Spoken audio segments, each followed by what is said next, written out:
Recording in progress.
Some committee assignments. I happen to know that Councilor West has some things he wants to report, so let's start on that end. Great. All right. I've got a lot of things on my list. I want to start with the land trust meeting we had recently, and I didn't take down, but I know we had a very nice meeting who had Elizabeth, who will be introduced tonight, and Claire Nasser, who is now in charge of the land trust. We had a meeting with BLM, State Parks, Trinidad Rancheria, Trinidad Museum. I believe that's it. We discussed things like trail, came up important, but I think the consensus was that we wanted to work together to try to improve things in the community. So it was a very nice meeting. I think we're moving in a good direction. We hope to have good news in the future. We have a trails committee meeting on scheduled for February 20th.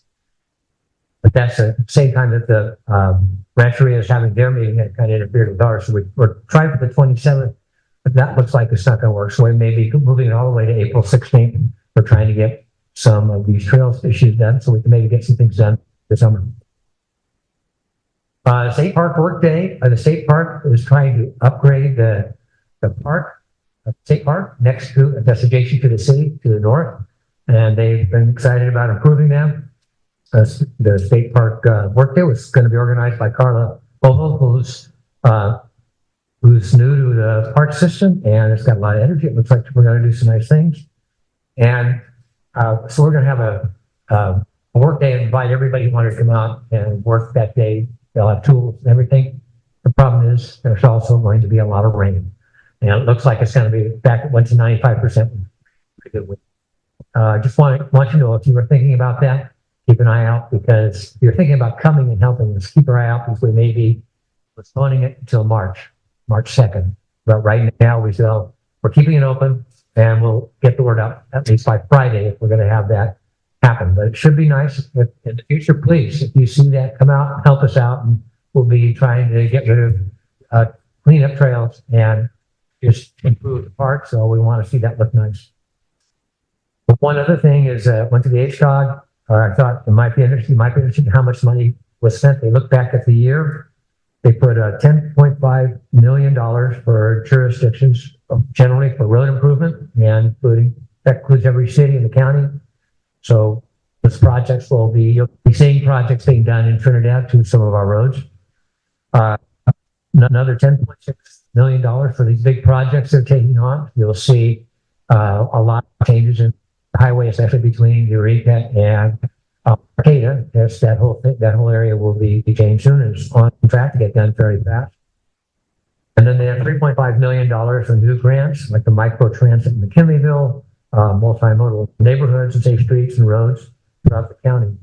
lots of things are being improved. If you're interested, go to the HTOG website. You can find out all kinds of information. So anyway, that's everything.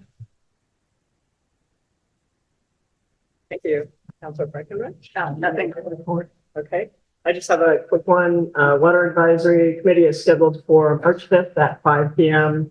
And also wanted to mention that that Congressman Huffman toured Scenic Drive on January 24th, and there's an article on the website and also in Mad River Union talking about that. And I know that Supervisor Madrone is looking for some funding to at least start the engineering phase of improving scenic. So that was, that was an interesting visit. No commitments, but I think there was definitely a recognition that work needs to be done. And then I'll pass to you, Steve.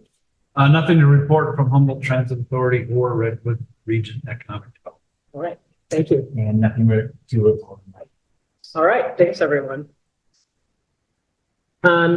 With that, I guess we'll move on into let me pause, I guess. Are there any public comments regarding the committee report outs or any questions?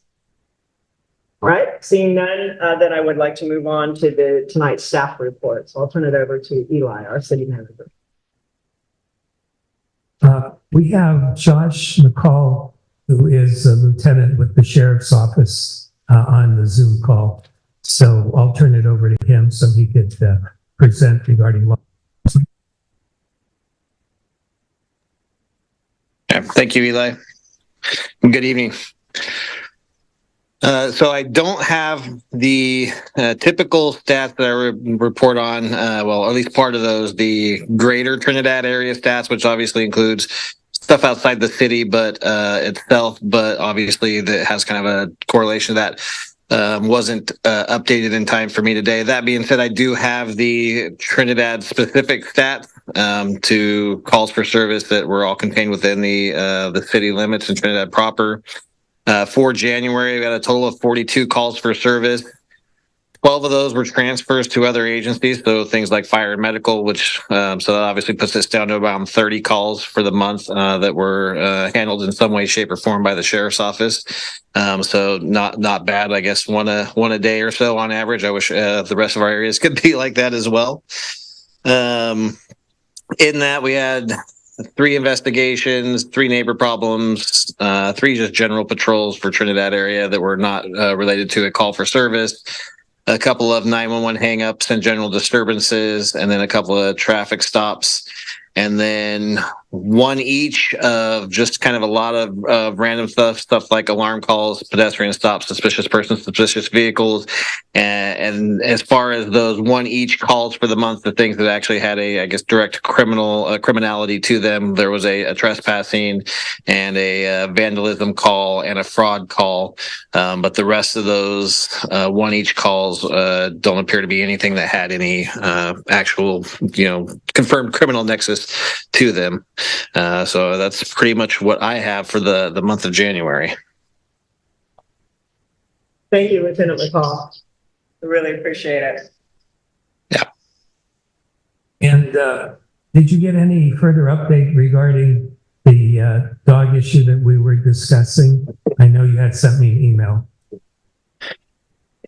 Yeah, nothing beyond from the email that I sent you back in reply to that. The follow-up incident related to the what sounded like the same dog from the previous incident occurred in the city of Eureka.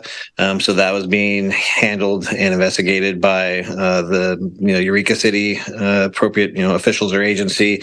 But our animal control did have contact with them, obviously due to the previous incident, which appears to be with the same animal or animals and owner. So there is some follow up on our end as well, just related to the potential violations that are occurring from stuff that did or didn't happen after the initial incident, but the second incident itself from here a couple weeks ago was within the city of Eureka and is being handled by their agencies.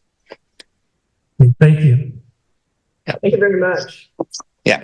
Other questions, Councilor Lieutenant McCall? Okay. All right, we really appreciate it. Thank you. Public has it. That's the public maybe. Oh, are there any public questions on Lieutenant McCall's report? Oh, this is Ted, please. Yes, Ted. Hi, guys. I'd like to ask Josh if there is any ongoing investigation to try to chase down Mark Brodell, who owns this dog, who's apparently in the wind somewhere, responsible for a second attack, and is obviously a public nuisance and/or danger. What is the sheriff's department doing about that, aside from leaving it to Eureka's police department?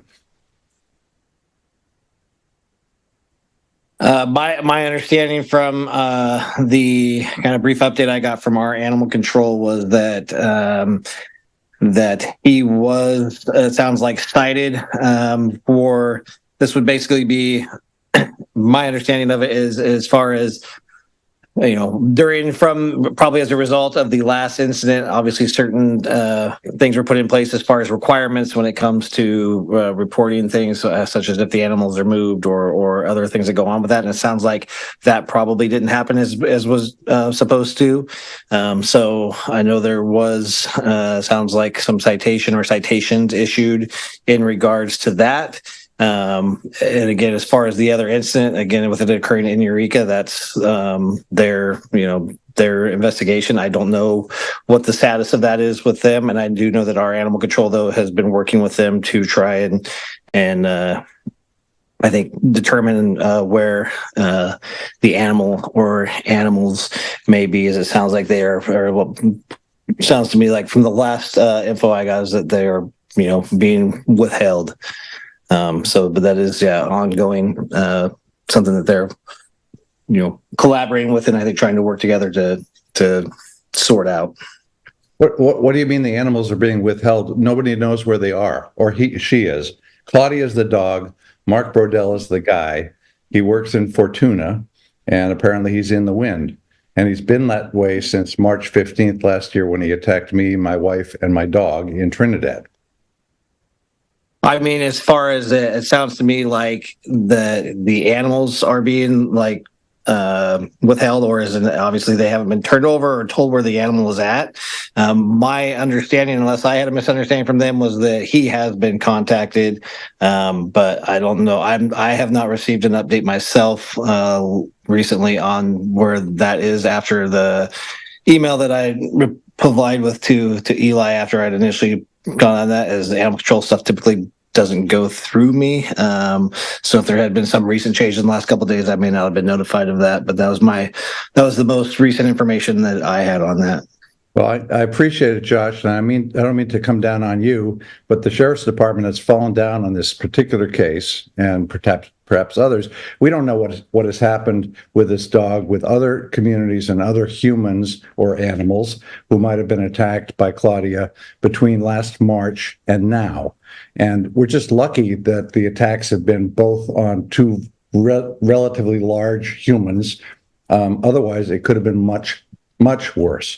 And so I would like to, as the previous victim and representing my dog and my wife as the previous victims, would like to know if the sheriff's department is going after this guy, and if there are citations are going to be possible or upcoming. He's in the wind. Apparently he's couch surfing. He works for an accounting agency in Fortuna. It should not be impossible to find him. No, I agree. And again, that's what I'm saying. My understanding is he has been located and cited. That's why I was saying citation or citations were issued to him is my understanding of the last update I have.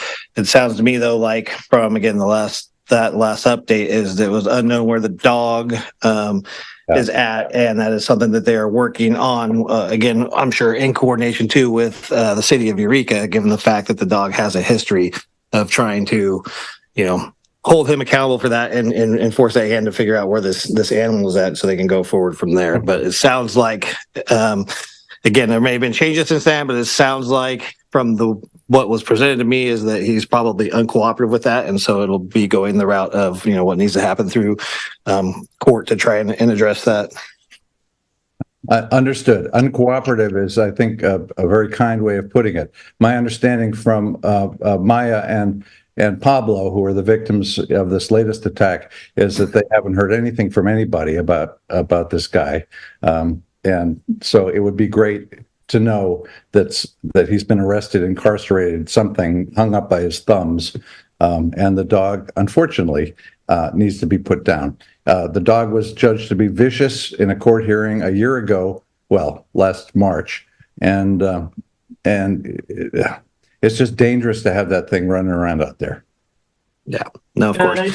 I think tonight we're also going to talk about the ordinance, Ted, from the city of Trinidad. But the big issue here is connecting the dots between the dog that did the attack here and in Eureka. And so I think we can offer, even though this latest occurrence was in Eureka, I think that we can offer, to connect with Sheriff Consul's office and see if we can get a status on it. I'm happy to send the email, or Eli and I can, and copy Lieutenant McCall and see if we can get a little bit more detail on what citations were issued and kind of what the current status is. And we can let the public know, and that we probably won't reach out to Pablo directly, because that would be the sheriff's office that would do that. But we can let you know, Ted. That would be good to know. And again, Josh, I don't mean to be coming down on you, but it's this. I think this has gotten out of control, particularly with this particular guy. So anyway.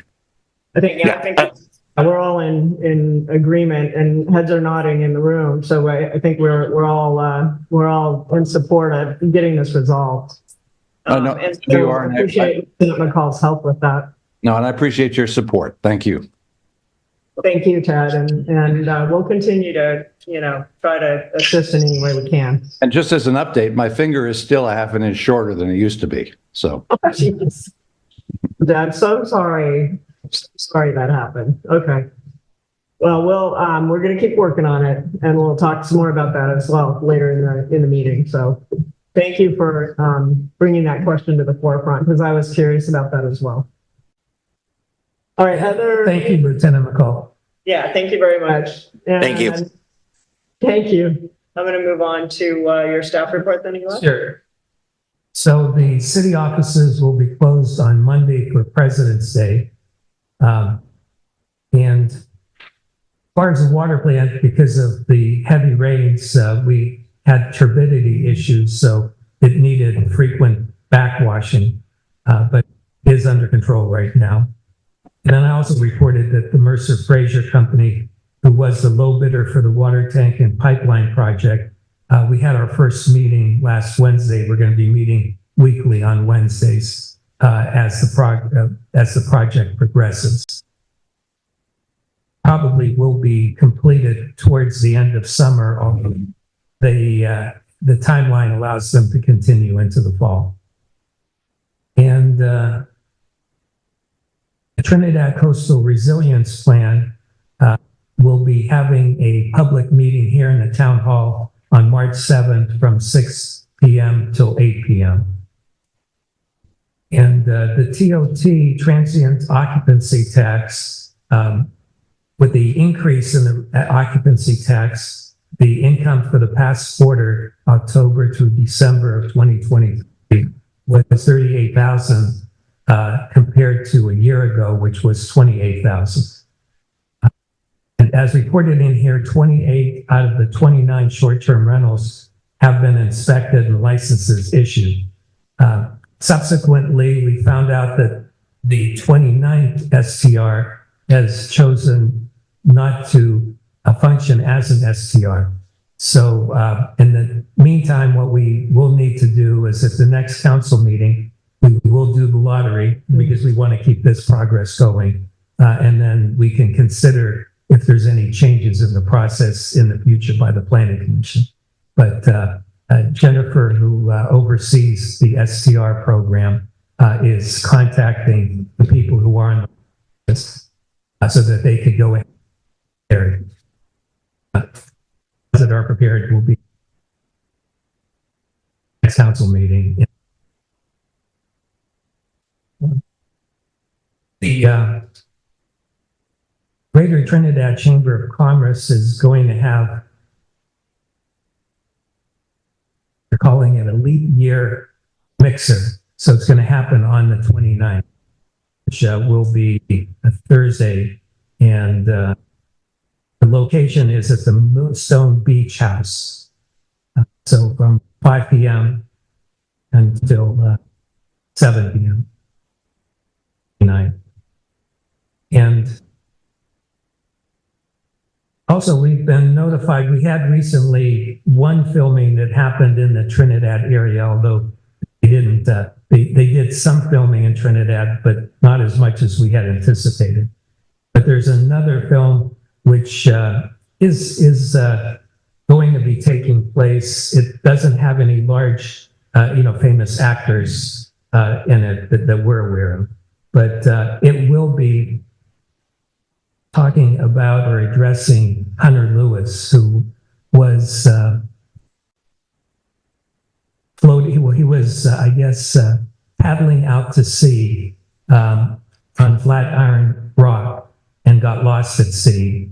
And this happened a couple years ago. In a kayak, yes. So this will be the film will be dealing with that as a documentary. And May 18th, several people in the community, Greater Trinidad, they're outside the city limits, are planning a Celtic fair to take place here at Hall. So that will be on the 18th, which is a Saturday.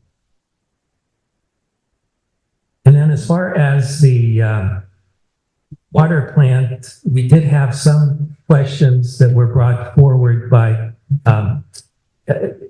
a concerned homeowner asking some questions. We've directed that those questions, most of them, will be addressed at the upcoming Water Advisory Committee meeting, which will happen on March 5th.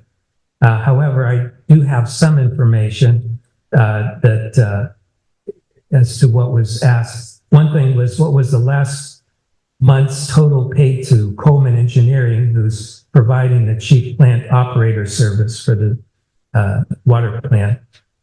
The amount for last month, January, was $7,632.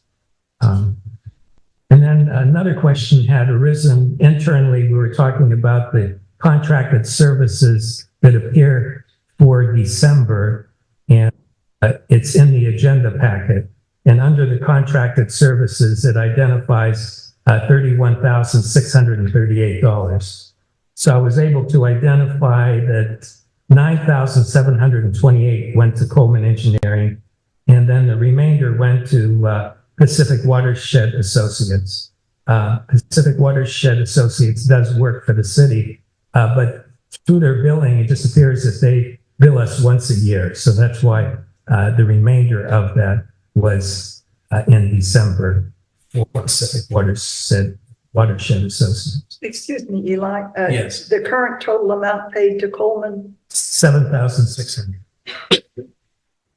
since 2021? No. No. This is just for last month. At the Water Advisory Committee meeting, we'll give the totals. There's only so much time that we could devote to that because there's other urgent matters we're working on. So I had notified Anita that a number of those things would be addressed at the Water Advisory Committee meeting. So yeah, the totals since 2021 will be brought forward. And let's see. As far as the water plant, we have one of our individuals will be taking his T3 exam this coming weekend. Another individual will be taking the T2 exam beginning of March, and another one of our employees just passed the T2 class through Cal State Sacramento, and then we'll be arranging to take the D2 exam. So that's the current. Really good progress. Yes. Any other questions or comments for Eli from the council regarding the staff report? Right. And how about from the public? Any questions regarding the staff report, comments? Excuse me, I'm Yeah, the out of order. council. Eli, when you, at the water committee meeting, can those figures be brought back to the council so that next Oh, month sure. we can hear those? Yes, yeah. Okay, thank you. As the person who happens to chair the Water Advisory Committee, I will just say that that was one of the reasons that we want to kind of go deep at the Water Advisory Committee, because we don't have enough time sometimes when we're just reporting out for a staff report for people to ask questions and go back and forth. And so we're going to do a pretty deep analysis and then we'll bring it back to the council. So, And one additional thing is dealing with the Axel Ingram Memorial Trail that Anita had asked regarding that. It's been going through the Planning Commission, and we are in the process of arranging a meeting with the HRI management team. Once we have that meeting complete, we'll have a better idea as to when the trail will be reopening. We're planning a short-term opening this year, ideally by the end of May. And then we'll be working on a longer-term project for a portion of the trail as of today. And like I said, the Planning Commission has been addressing that also. all right, since we added a couple other items, I'll go ahead and ask for any public comments again on the staff report, if there's anything, since we added a few things. Right, I don't see any hands raised. The staff can keep me honest on that. So the next up is items from the floor. So that at this time, members of the public may comment on things that are not on tonight's agenda. Try to stay within the 3 minutes if you can, and the council as a whole will not respond in depth. And please. Diane Stockings, Trinidad. So council members and community, we heard Ted tonight beg for help, and the email isn't going to cut it. So I want to get permission from Eli and you to start a petition in Gabe and Anton's office, and I would like people to sign it so that we can take it to the sheriff. I'll take it to Eureka Police Department. I've got a lot of guts, and we will talk to them about this dog. The dog does not need to be alive anymore, and this person that has now done it again to that poor lady that had to be flown out of Humboldt. We need to stand up as a community because we had a horrible thing happen, and Ted and Brenda and their little dog still aren't okay. They don't feel okay. And this incident really upset them and upset a lot of us. And thank goodness we had a front page story in the Times Standard. So I would like to know if I could just get some signatures, and I'll write a little paragraph, saying we want support, we want something done with this person, with the dog. He needs to be tracked. I think that's, first, you don't need our permission to do that. Okay, but I just wanted to do it because So we're a good group. You can put it in the town hall or, Yeah, and it'll take a couple of days because tomorrow we have our big fundraiser and Valentine party.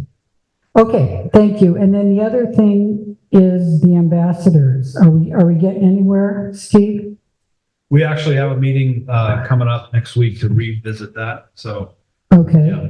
good. And I'm going to talk to Steve Madrone in the meantime about this petition and see if he can help me and all that. And then I want you to do whatever you can with the dog ordinance later on. Thank you.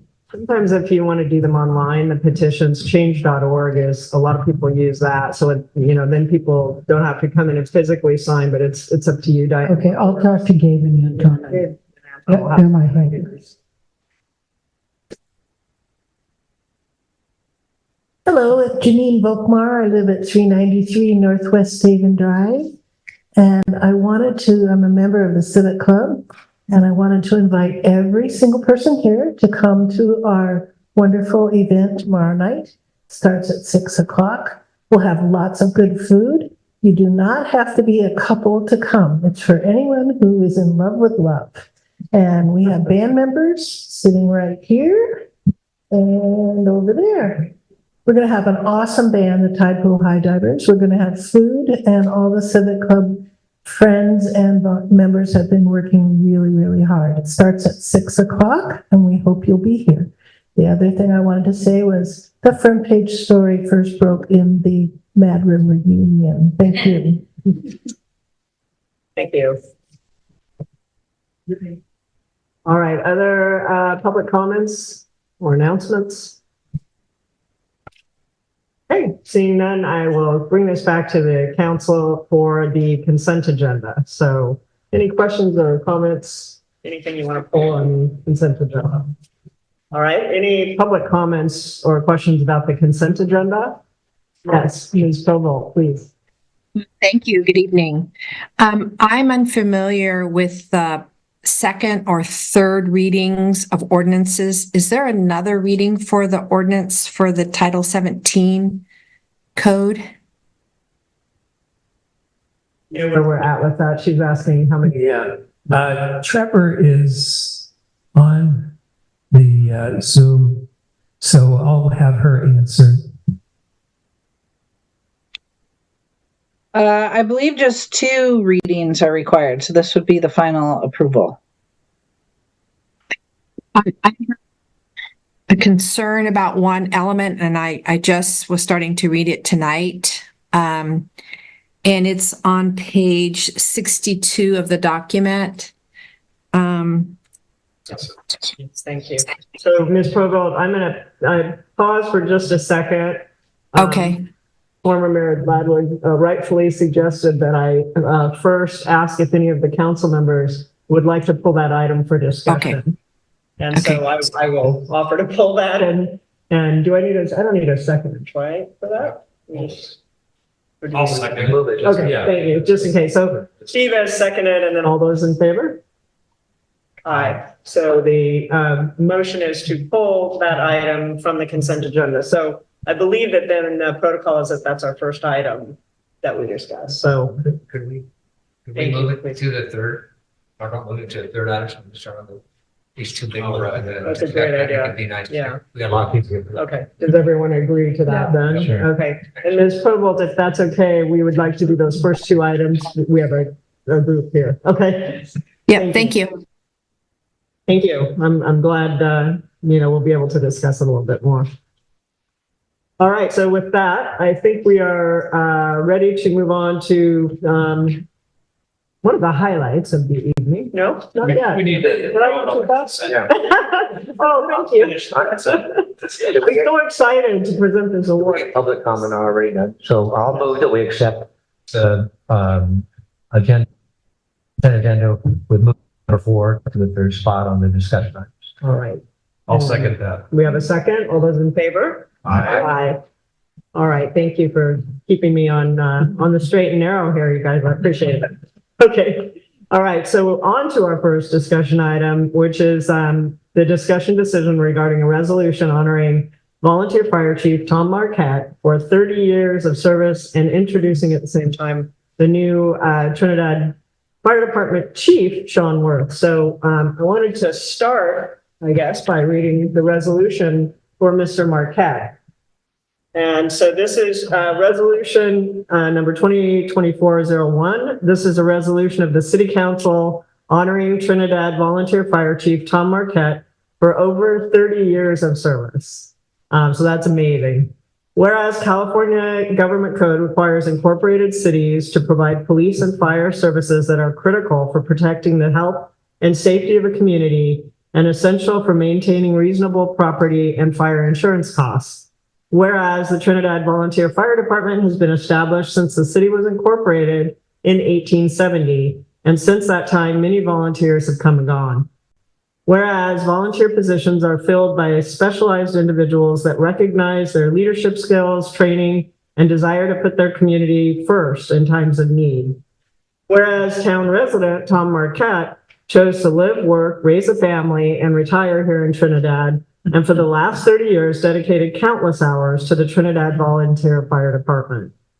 Whereas Chief Tom Marquette led the department for over 25 of those 30 years, and during that time, recruited, trained, mentored dozens of volunteers that have since moved on to professional firefighting or emergency medical careers. And whereas Chief Marquette used his resourcefulness to obtain new vehicles, pumpers, safety gear, and life-saving equipment at low or no cost to enrich the overall safety of town residents and personnel alike. And whereas Chief Marquette led dozens of parades, participated in community events, hosted countless number of school children at the fire department, showing genuine love and pride for the role he played in the community.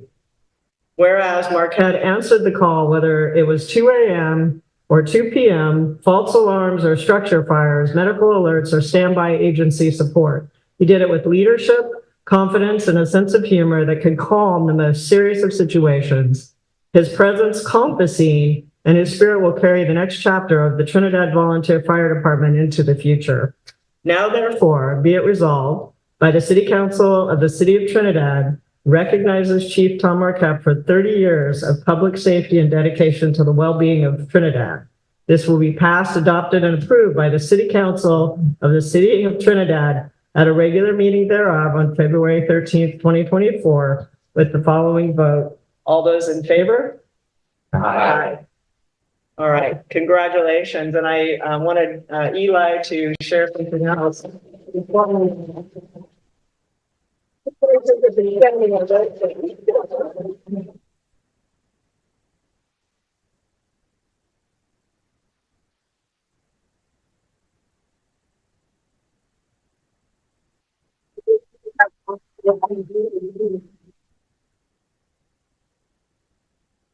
Yeah, Tom, if you want to work your way up here. Okay. So, Yes. go ahead and present that at the time.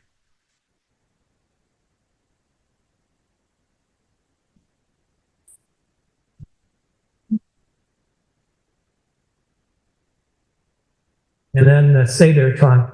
So we also have a nice plaque for you.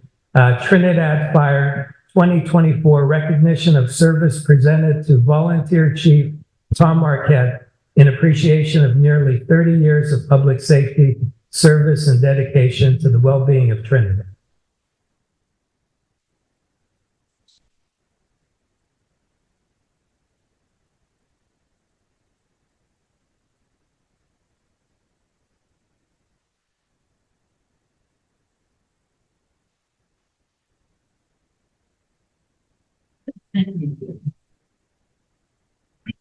You're welcome to say a few words. You don't have to. We won't put you on the spot, but you're welcome to. Oh, it's say whatever you like. years. So a little over 30 years, but. And Bob Cavers was chief when I started, taught me everything I know. Bryce taught me some things. Yeah, it's been, my wife was up for those nighttime calls. I figured over 1,200 calls, so a lot of those at night, and she had to wake up and watch me come home and go back to sleep. Anyway, thanks everybody for your support the fire department.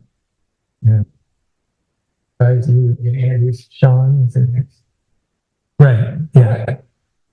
Thank you. Yeah. Actually, Sean, where are you at? Okay. Yeah, come on up. Oh, okay.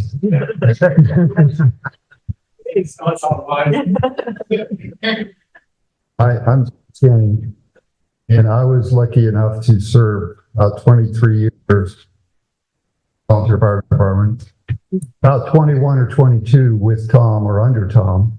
Can't remember exactly, but we had some pretty wild. We went to big fires, little fires, births, deaths, shark attacks, man over the cliff, dog over the cliff, prisoner rock on fire, and a horse stuck down inside a well, just to name a few. And he was a great firefighter and a great chief, one of a kind. really lucky that West Haven is stepping up to help us out and Sean taking over, so I have on that one. Thank you, Bryce.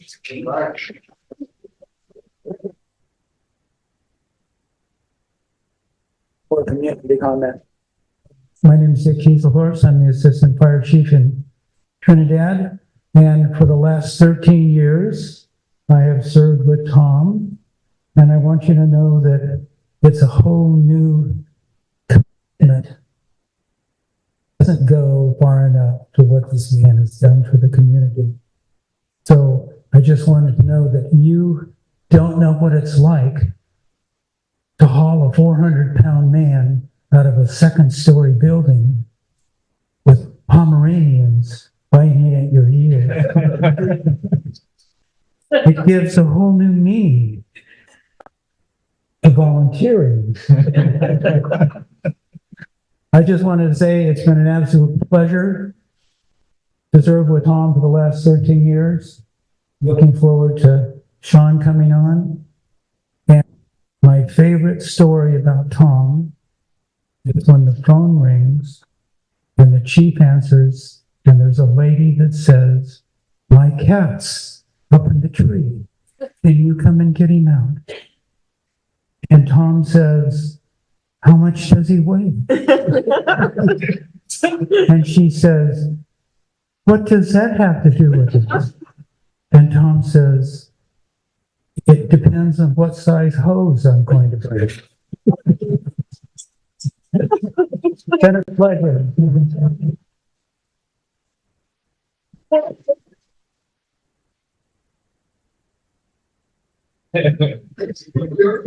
Thank you, Tom. And from my son, Greg, he thanks you and Dick and the fire department. My son was a volunteer fireman when he was in high school. And we lived 3 houses away from Tom and Sue. So it was pretty easy for Gregory to get going and help the fire department. He's not here. Now he lives in Chico.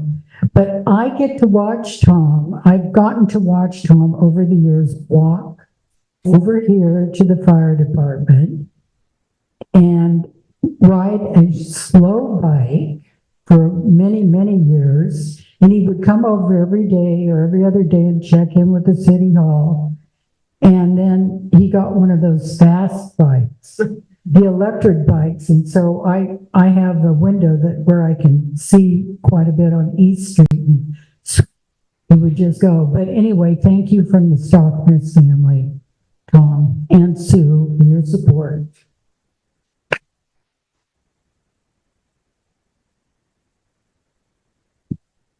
Jen West, representing the Trinidad Civic Club. Tom, you have been wonderful for our community, and to consider the fact that it's been 30 years is almost unheard of for volunteers so dedicated and loyal.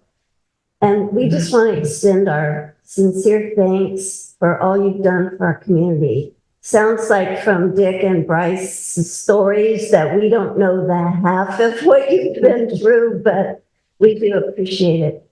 And the fire department does have a close place in the hearts of the Trinidad Civic Club, because we were some of the instigators, not me personally, but the women back in 1948 who insisted that the city needed community fire protection. You know what? The town burned down part of it several times already.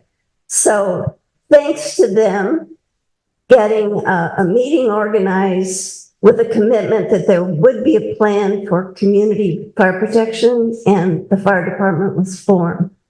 So that makes it special to us, the fire department, and especially Tom for all of his service. Thank you.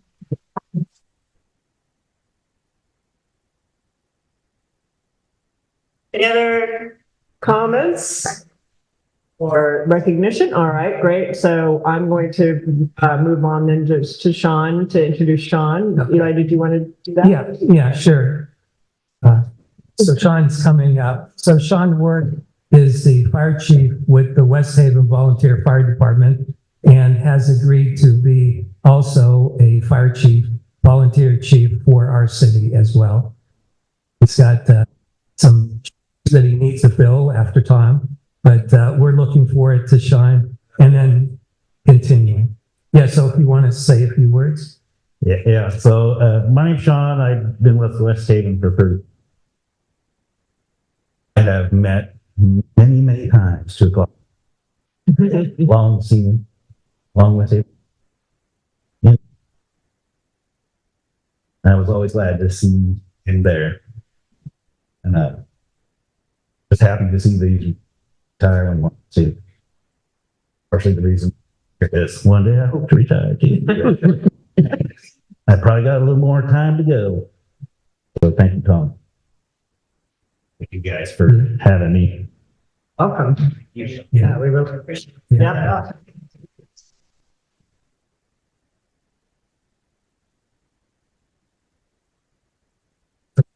Yeah, so we have some refreshments here. So I guess what, like 5 minutes? Yes, let's do Yeah, that. Yeah. so feel free to help yourself and chat for a little bit, then we'll continue the meeting. Yeah. we'll So take help a yourself. break and give folks a chance to congratulate Tom. You can go from either side, you'll get the same effect.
Prime person, except that we do have quite a long agenda tonight, and I've made a commitment to try to get us, keep us on track. All right, so the next thing on our list is also some really good news. This is a discussion decision regarding the appointment and confirmation of Elizabeth Hinojosa from the Trinidad Coastal Land Trust to fill the vacant seat on the Trinidad Trails Committee. And for this, I'm going to turn it over to Councillor West. And I'm going to come up here so I can bring Elizabeth so you can get to meet her.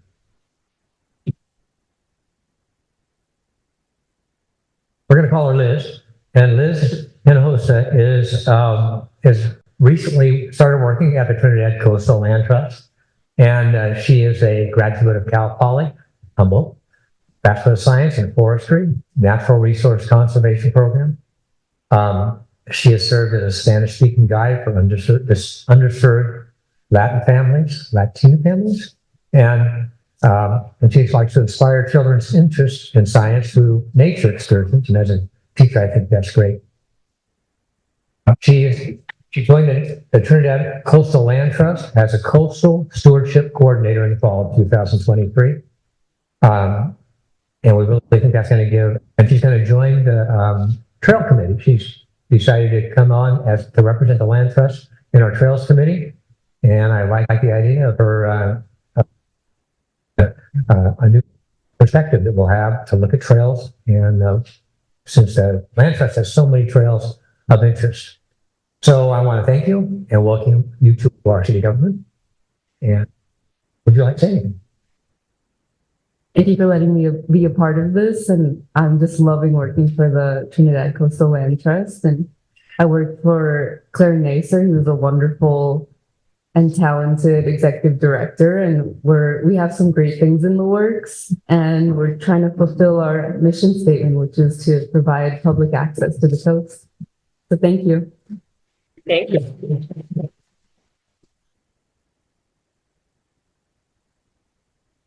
Well, do we need to take a quick vote to, Yes. yes, okay. So, let me go to public comments. Are there any comments about this appointment of Elizabeth Hinojosa to the Trinidad Trails Committee?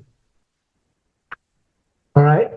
I don't see any. So with that, I'll bring it back to the council. Well, I'll make sure that we accept Elizabeth to our Trail Committee. All right, and I second that. So all those in favor? Aye. Aye. Okay, motion passed. Welcome, thank you. And one more thing. Elizabeth, I know you love these meetings, but you do not have to stay for the rest if you don't want to. All right, so our next agenda item, then we're going to go back to the consent agenda because as you recall, we pulled the zoning ordinance. And so let me, maybe I can go to Ms. Humboldt, if you can tell us the section that you wanted to kind of address, and then I think Trevor's still on and we'll try to get that accomplished. Thank you so much again. I haven't had the opportunity to review this document thoroughly, but I did catch something that I thought should be brought to your attention, maybe some modification. It's on page 62, and it's section 17.16.080 cultural resources. Okay.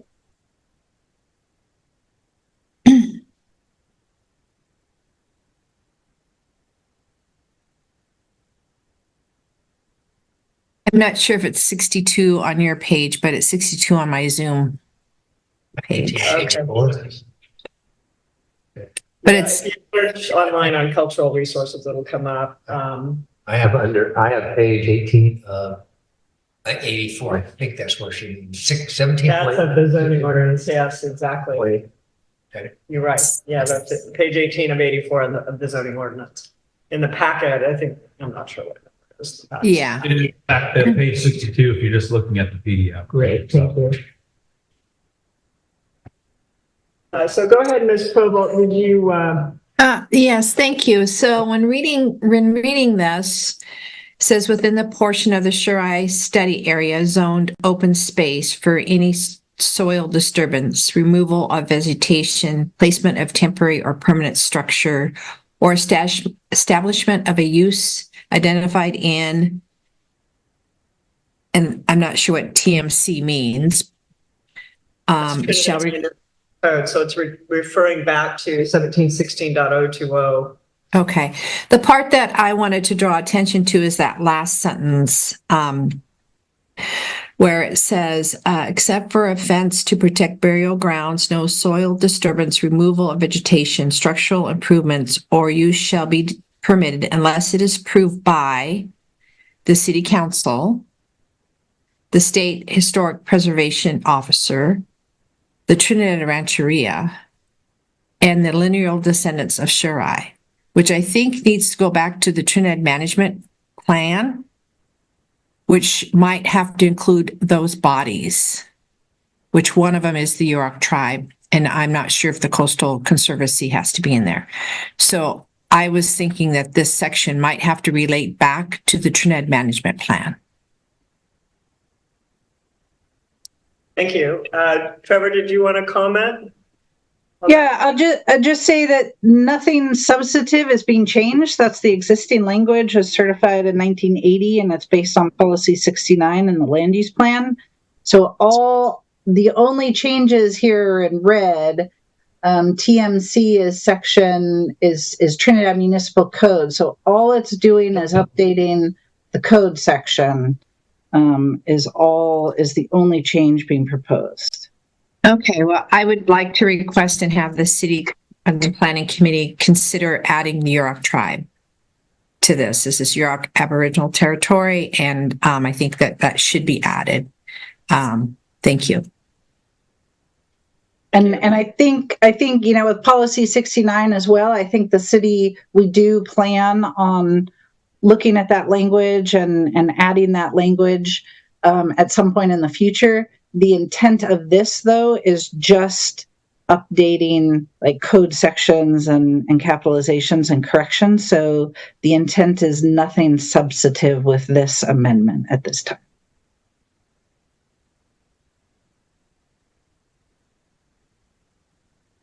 I appreciate that, but for the record, I do would like to have that noted. That I think we need to add the Yurok tribe in that section. I do see some, besides just code changes, I do see some other language changes throughout the document. So that's just as a Yurok tribal member and as a Yurok council member, I just want to remind the city the importance of working with the Yurok tribe and developing plans, etc. So thank you for letting me have that comment time. Thank you. And I guess, Trevor, I have a quick question for you then. If we made that substantive or relatively, kind of small substantive change, but a really important one, is it, what would be the ramifications? Would we be sending it back to the planning commission for consideration? Is there a deadline we're trying to meet? I guess I'm just trying to figure out the pros and cons of making that change now. I'm not sure it necessarily has to go back to the planning commission. I think that I would recommend not passing it tonight. We don't necessarily have a deadline, except that we're just trying to get this cleaned up. Just as a reminder, what was originally adopted in the zoning ordinance in 1980 was codified in 1990, and the two don't quite match. And so, and then there were also some amendments over the years that haven't been certified by the Coastal Commission. So the intent of this is just to make what is codified in the city's code consistent with what's certified by the Coastal Commission, and so that we don't have to use a dual numbering system and things like that. And we passed a couple of ordinances, the reasonable accommodation and the housing updates last year, and we need this in order to submit those to the Coastal Commission. There's not a deadline. We're not working under a grant. It might open up some other issues, like consistency with the land use plan, since this language is based on existing policy 69 in the land use plan. And I think we do recognize that needs to be updated on a number of levels. I don't know if adding that here would raise additional issues or not. So I would say if you want to do that, to hold off on approving the second reading, and we can look into the implications of that. So I guess it sounds like the decision is move forward with the understanding that we're going to modify the language when we actually do the substantive changes, or pause now. So I'm going to turn it over to the counselors now for questions and comments. I just have one. Sherry pointed out that she found this in this spot, and it might be an idea that we look to more of this area in terms of what the resources are, to see if this is spot this is come up. Yeah. Maybe that might be something to take some time to look through some of our other ordinances and policies and find out if we're consistent throughout.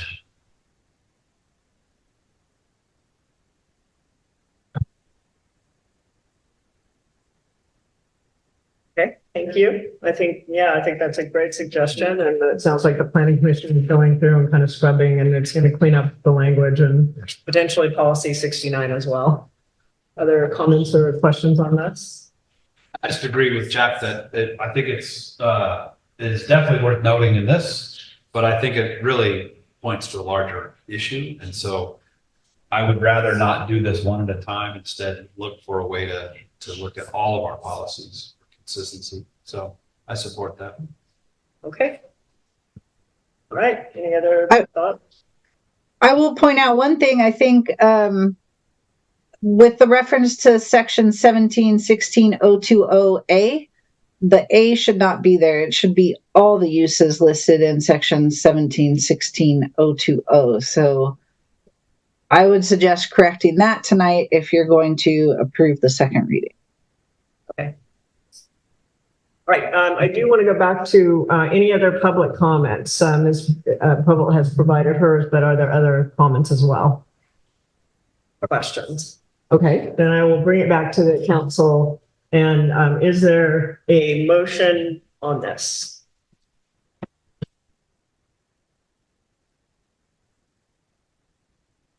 Make a motion that we accept it with a change that still maybe not quite sure of exactly what the change was that you recommend. 1716.020 has A, B, C, D, and it's referring just to A, but it needs to be all of them. Okay, then I will,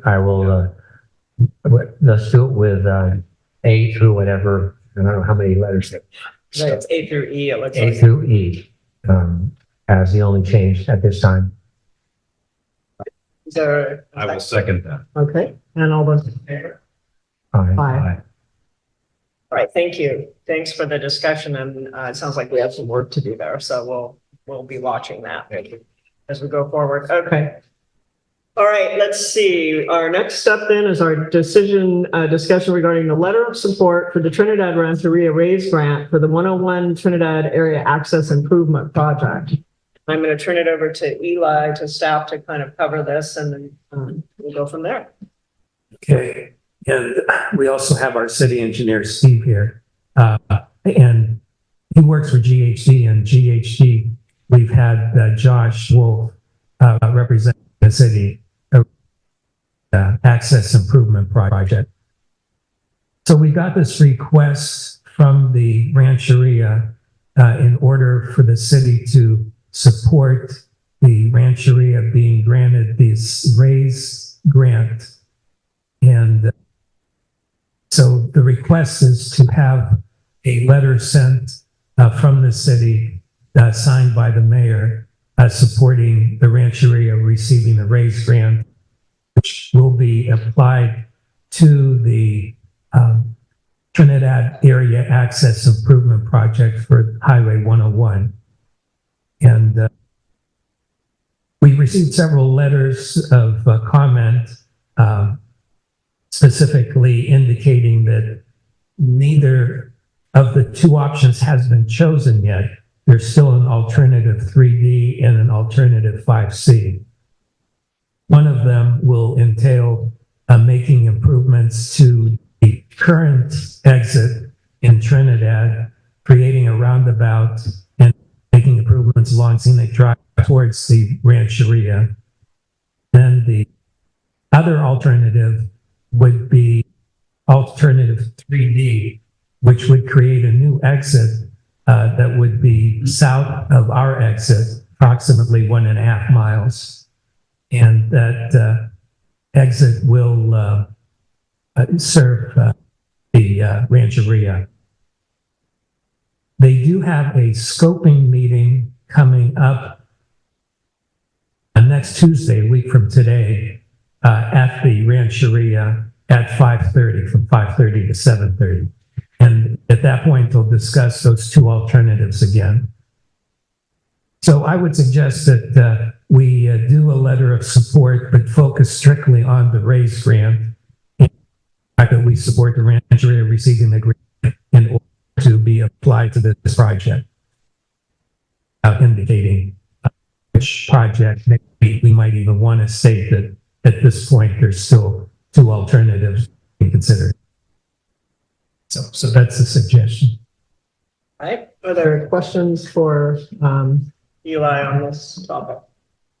The only thing I wanted to say was it's clear that the support is for the RAISE grant. For those who might oppose the hotel, this RAISE grant is for the highway interchange. So this is specifically just for traffic and improvements to Scenic Drive. Is that right? So it's the interchange, either the interchange would be a change to the, you know, the, maybe a traffic circle or whatever at the freeway off ramp, or it's a completely separate off ramp to the casino and hotel, correct? That's correct. Yes. I just wanted to clarify that. Will we at some point have discussion over which of these plans the council wants to support? Yeah. Not tonight, I understand, but at some point. Yes. Yeah. Yeah. Well, I think it's even been suggested that a presentation can be made to the council by the group that's working on this. So yeah, we can make that request at next week's meeting so that it could be, and then the council could weigh in which option. Although I guess they're doing the community outreach at the February 20th, so they Right. repeat that. Yeah. All right. So no questions from the council. Any questions from the public regarding the RAISE grant support letter? Bryce? Oh, I'm sorry. Please. Go ahead. Hi, I'm Elaine Weinreb. I'm a co-chair of the Friends of West Haven, and we've been following this project very closely because it did have the potential of gravely impacting our community. And we've been in close touch with the Rancheria, made our concerns very well stated. I am not entirely convinced, looking at the latest document, looking at the illustration on the latest documents, that it is not going to impact our community. They have told us that it wouldn't, but I'm not convinced from looking at this diagram that they're showing that it would not.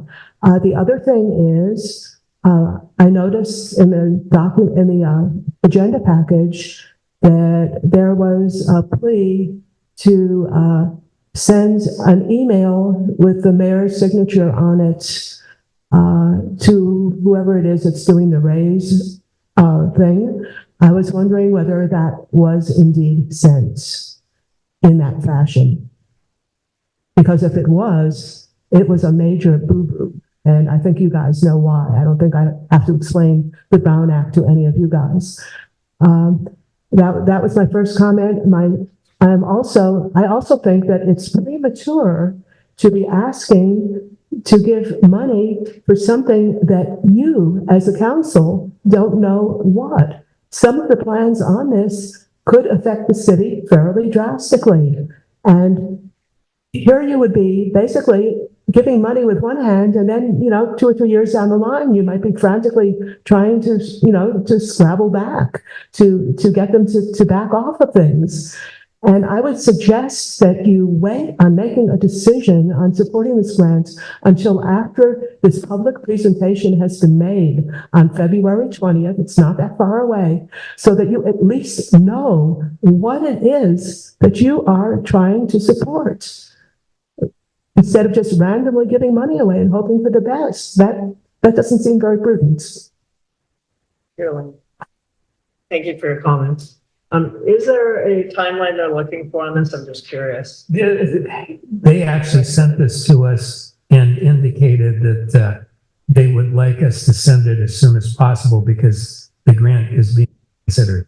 We don't know the deadline for the grant submission, though. I would assume. Let's see. It Doesn't say anything in any. Yeah, it doesn't say it in the packet. Yeah. Okay. The deadline is February 28th. The deadline is February 20th. Okay. But a member of the public is helping us out here. Thank you. Okay. I'm going to go ahead and continue with public comments. And Bryce, if you want to come to the podium, please. Thank you. I'd like to more or less echo what you've said and make a few additional points. No, that project forward.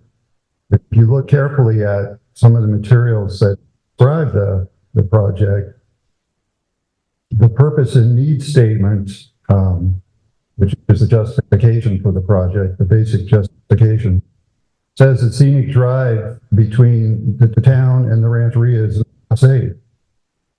That is just not true. It's just as safe as just about any other two-lane road around here. Caltrans continues to confuse the south part of scenic drive with the north part.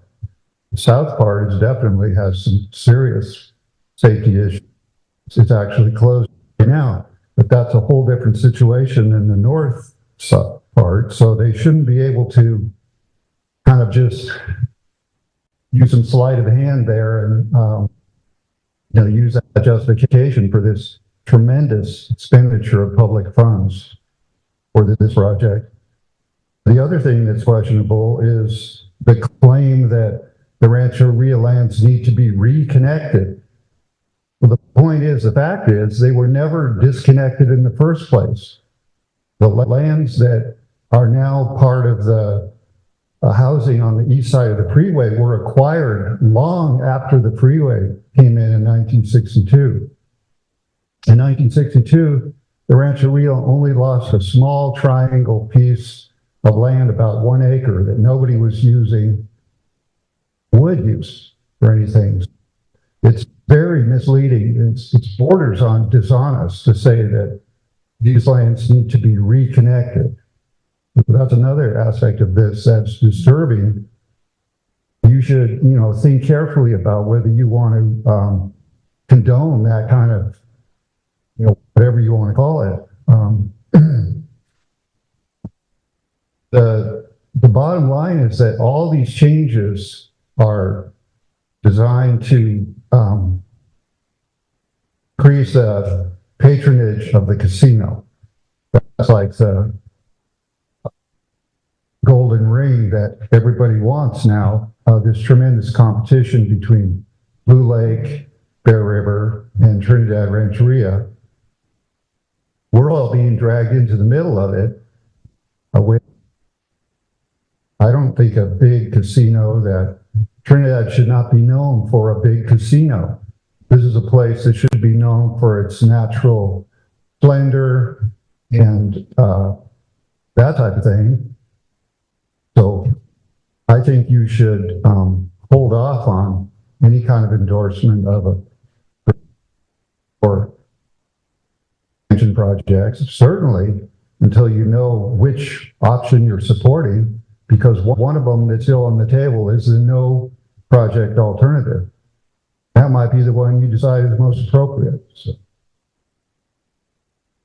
Thank you, Bryce. Appreciate it. And yes, Ms. Provo, you'd like to speak? Thank you. I'm speaking as a Trinidad West Haven resident. for my comment right now, so thank you.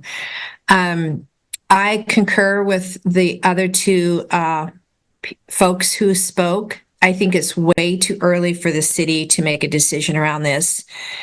You should actually have them come and do a presentation to see what the plans are, which will substantially change the how we come into Trinidad and how we leave Trinidad if they're doing roundabouts. One of the things that I've always heard from this council and always heard from the Trinidad residents is keeping it a small town feel. And the changes that they are making, I don't think represent what you're trying to create for the city of Trinidad. I think you really need to examine the plans that they are submitting. You need to know what the costs are that will be associated with the city of Trinidad, because it's within the city of Trinidad limits. And I think it's too early to make a decision regarding that. What benefit does it have for the city of Trinidad? I've asked for studies, traffic studies. Have there been accidents? Have there been traffic control situations? And I know it gets really busy in the summertime. So does this help during the summertime vacationing that happens?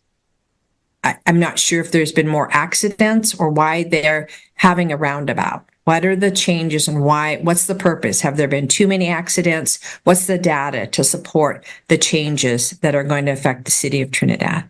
Let alone the residents of West Haven, where it will affect landowners, traffic noise, etc. The other thing I would suggest to the city is you need to do a public outreach to the city of Trinidad residents. I don't know if that's happened. Have you inquired from your residents there? You represent the city residents. Have you asked them? Have you did a survey? Have you had them do a public hearing about that so that you can vote based on what your city residents, your citizens would like you to do so? Those are my comments. Thank you. All right, thank you very much. And I believe we have another public comment in the room as well. Hello, my name is Jeff Cruz. I'm a West Haven resident. I shop here and go to restaurants here, but I'm not a resident of the city.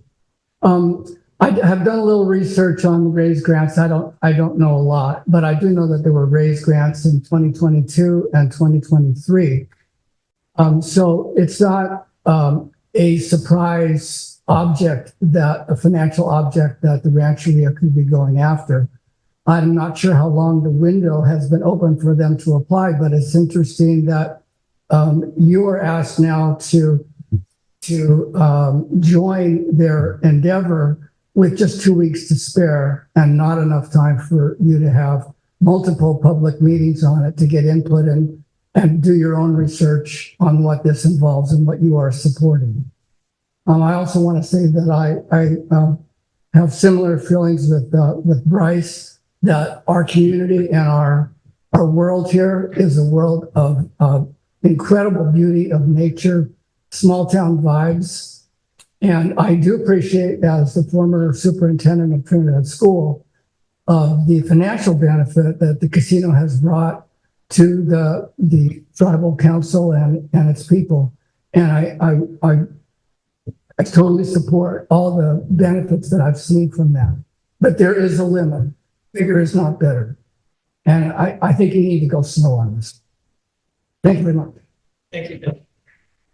Any other comments? One more, it's Ted, and I can't figure out how to wave my hand, but Okay, all right, yeah, go ahead, Ted, and then we have a comment in the room as well. Okay, sorry. And I'm sorry, we didn't see your hand up. No, I couldn't figure out how to make it work, but. Okay, all right. I have to completely agree with the previous 4 comments, whatever. There's not been nearly enough public discussion about what any of this will mean to the greater Trinidad area. The interchange, if it goes that far, would be an enormous change and an enormous project for Trinidad. And I mean, nothing against the Rancheria to try to do what they can do for their economic development, but we really haven't had enough talk about this. And I totally agree that this is being rushed through before anybody in town knows what's going on. That's my comment. All right, thank you very much. And thank you for your patience. No problem. My name's Dick Bruce. I live at 780 Underwood Drive in Trinidad. I'm going to echo the same as the speakers. The main objective of the interchange is obviously to service the casino. If that interchange happens, it's going to help service their hotel. It's also it's in their map. Mark. There is no economic benefit to the city of Trinidad. This interchange. In fact, it's going to be an economic line.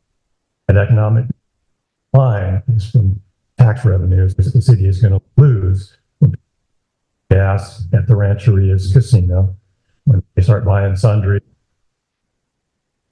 You see tax revenue. So much as I would like to support Rancheria, nice thing to say for town, this is not going to be a benefit in any way to the city of Trinidad. The other thing that you should think about if you approve this letter is raise grant. I don't think any of you know what a raise grant is, do you? Does anybody here know what a raise grant is? I didn't know what it was this morning either. Yeah, I didn't look at that. So, no. So I Googled it and I looked it up and I got the website. This is the definition of a raise grant. Raise discretionary grants help project sponsors at the state and local levels, including municipalities like tribal governments, counties, and others complete, and this is the kicker, critical freight and passenger transportation infrastructure projects. Is this a critical freight and passenger transportation infrastructure project? I don't think so. The eligibility requirements of RAISE allow projects that may be harder to support U.S. Department of Transportation grant program. Your homework, think about what the economic decline for the city is. Where's the benefit for the city of Trinidad? Thank you. Other comments from the public on this? All right, then I'm going to bring it back to the council. Let's have the discussion. What do we think about this right now? We will start. I've heard a few about this whole idea of what's going on with Rancheria. You support the Rancheria and it does. But now I've heard, besides what I've heard tonight, a few other people say similar things. So right now I have only heard things that say this is really not a good idea. And it really sounds like I'd like to have more information. So even though I know this grant's going to be, has to be done right away, I'm going to say that I'd like to postpone this or, let's say, possibly see if we can postpone it, see if we can have someone come. This project is good, but easily we can get a better idea. Well, Other comments? Initially, I went to the last meeting, whenever that was, it was a big hoo-ha. Everybody was very excited and angry. And so I thought it was really interesting, the ideas. And the idea of a roundabout as you come off the freeway seemed good to me initially, but I'm listening to the public comments and I am less convinced than I was. So that's good. So I would like more information. If they will go to the meeting, was it next week, and get some there, but to simply endorse, when we don't really know what it is we are endorsing, seems to me something to pause and get hold of. Okay. Other comments? Yeah, I would not be ready to endorse this project without more information. All right. And, so did you have anything? Just, I'm looking for what time it is on the 20th and can at least one counselor make it on the 20th. Oh, I'm planning to attend. Okay. For sure, yeah. And I'm not saying that this is, the timing is such that we won't be coming back as council. So I know it's somewhere. So what time? It's at 5:30, December 30th and 20th, Where? at the Heist Casino Bingo Hall. Okay. Yeah, again, I think it's fairly consistent across the board. Knowing what we're approving, I understand all the different intricacies, but I would attend that meeting, be able to make it. Yeah, I think that was my first thought as well was, well, gee, it feels a little bit, out of sync. Ideally, we'd be able to go to that meeting. I do support the Rancheria, and I actually think that because they've been a great partner to the city, and I actually think, this this is a classic example of coming to a meeting and I try to, you like have a position and then, you hear the public comments and you change your mind. And that's what we're supposed to do. We're supposed to come in with an open mind. And I, what was going through my mind was, well, we should support them because infrastructure changes, like getting a roundabout. I think a roundabout would be nice. I think there's been at least one death, and I've had some near misses many, many times, and I think it would be safer. I also think safety along Scenic Drive on this end could be improved for walkers and bikes. And I don't know that the Rancheria is going to do that. Maybe this new process that Supervisor Madron's going through, maybe we can do it there with that, if that goes forward. So, but I appreciate the public comments, and I think you're right. I think I feel like I'd like to help, meet their deadline. I'd like to support them, but in this case, I can't see my way to do it right now. So it sounds like the council is unanimous. Let's go ahead and make a motion in a second and vote though to put it on record. So I guess I'll make the motion. I guess I'll make the motion so I'm talking. So I will move that we would defer this to well, if the deadline is February 20th, then I guess we're saying that we're not going to support this. So unfortunately, we will have to move that direction because if the deadline is truly February 20th, so that's the motion. What's your motion? So it was kind of meandering. Yeah, I'm not sure No. Can I take a stab at what? Please. I would move that the council seek more information, such as the meeting on the 20th, so that we can make informed decisions in the future and not sign a letter of support tonight. Let's think of that. That was. Can I ask that the letter in response to the Rancheria be very polite and say, we're very interested in your project. We'd like to be aboard, but we need more, something where it doesn't feel like a rejection. Sure. Or we can let the motion stand in the minutes. Yes, we can respond. I'm sure Eli is well versed at That's not part of the motion, right? Might not be part of the I'll second that now Whatever you say. Yeah. and add that. And we And I think that's appropriate direction to staff after the motion was voted upon. So. All right, all those in favor? Aye. Aye. All right, thank you very much, and thank you for the public comments on this item. Very helpful, good interaction. Next up is our stormwater project recap. So Eli, do you want to? Hey, you guys heard Steve feeling. We're doing a stormwater recap. No, I'm just kidding. All right. Okay. In all fairness, Steve Allen, Eli, do you want me to turn it over to Steve? Yeah. So Yeah. we've completed the stormwater project. It was a long project, which Becky can attest to, mainly because it started years ago. It took quite a while to finally have it come to completion.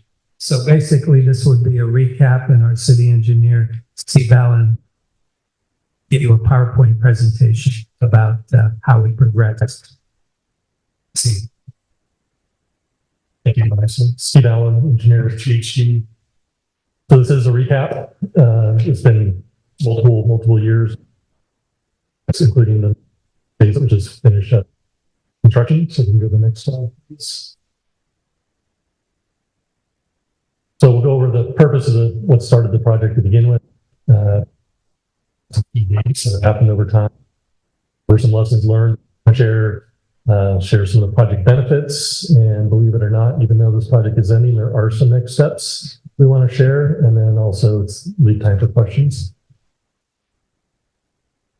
So the purpose started with a letter from the State Water Resources Control Board. I think it was back in 2006, as I recall, pointing out that Trinidad is one of 34 designated areas of special biological significance, or ASBS, along the California coast, and I believe that came out of the 1974 Ocean Plan, and then seemingly kind of sat on the shelf, so to speak, for a long time.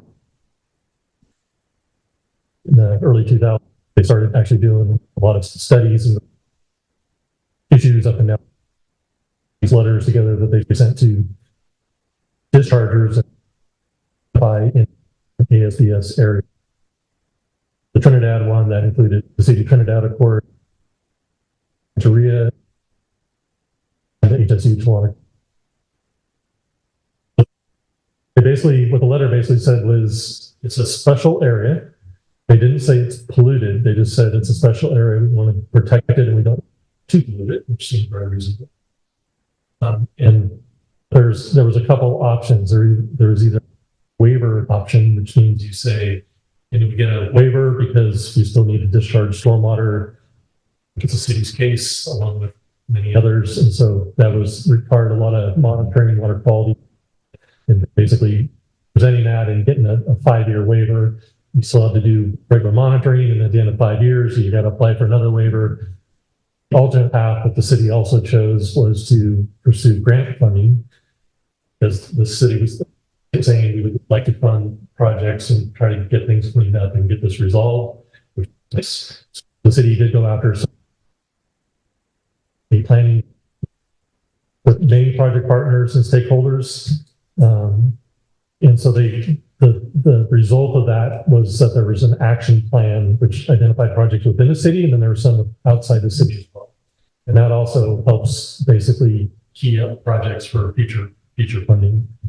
So the overall concept, to use proven technologies. So it's not like we're trying to find some new magical solution. We want to utilize gravity as much as possible, rather than trying to use electricity and pump and to maintain, minimize maintenance requirements in general, and then also utilize dispersed infiltration areas. So if we're talking infiltration, we don't really want to collect everything, get rid of one, and try to capture dispersed areas so that you're not collecting so much.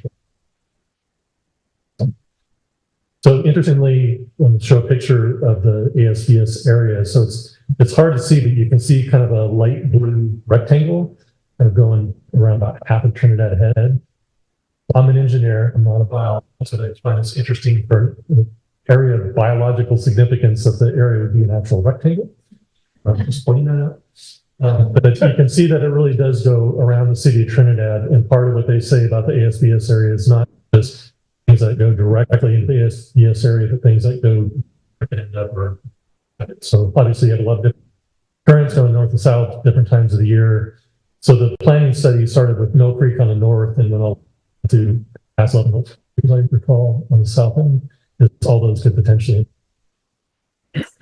Next slide, please.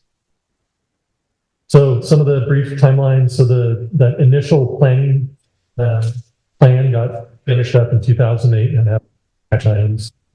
And then construction of phase 1, which was out here on Main Street and also on Ocean, finished in 2014. So there was a bit of a gap there.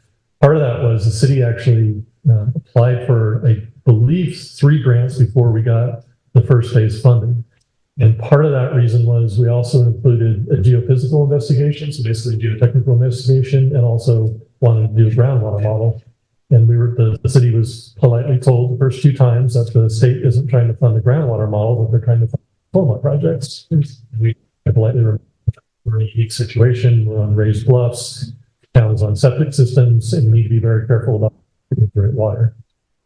The third one, we actually invited the reviewers for Sacramento to actually come out here and get on the ground and see it, which fortunately they did, and we got that 3rd grant.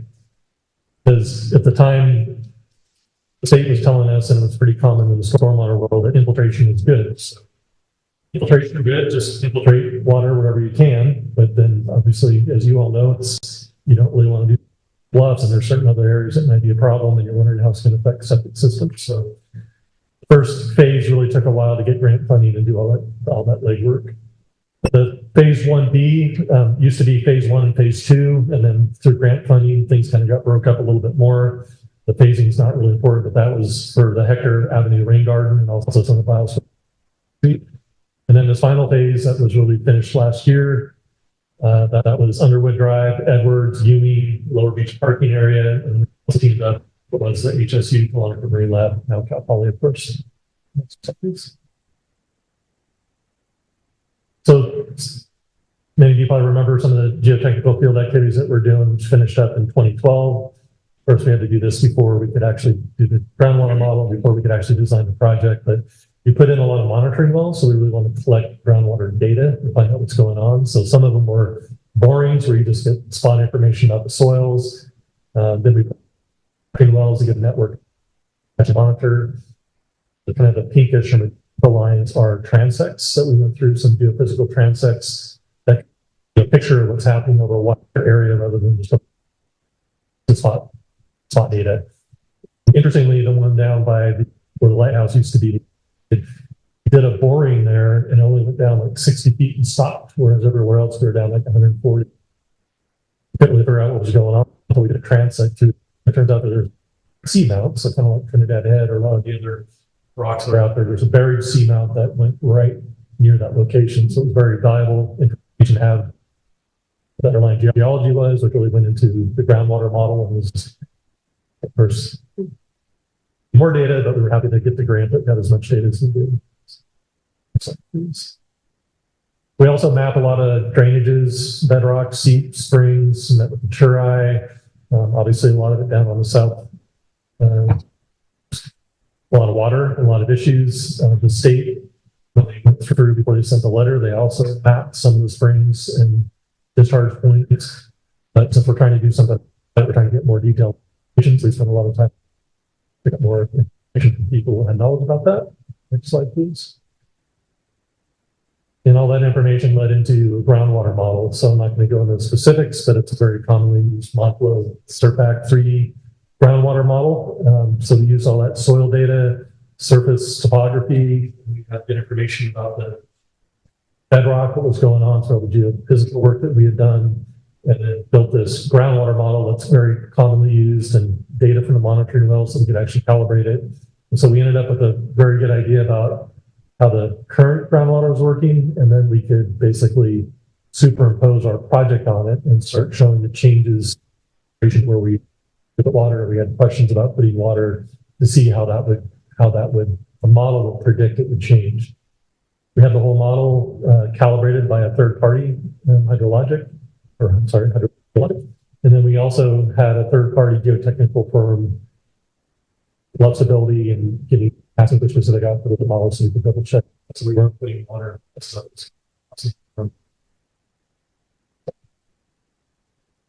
You remember getting a few chuckles or a little harassment at a prior council meeting when we showed these before the first project was being done, that perhaps this was an oversimplified rendering.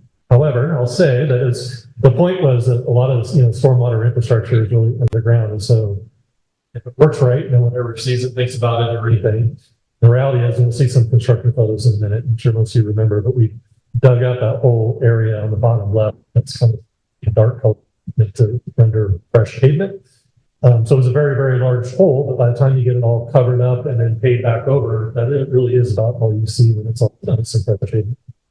It would help if you had different cars. There you go. That would have been a good idea then. So another rendering we had was down on Hector Street at the Rain Garden. I think you'll remember.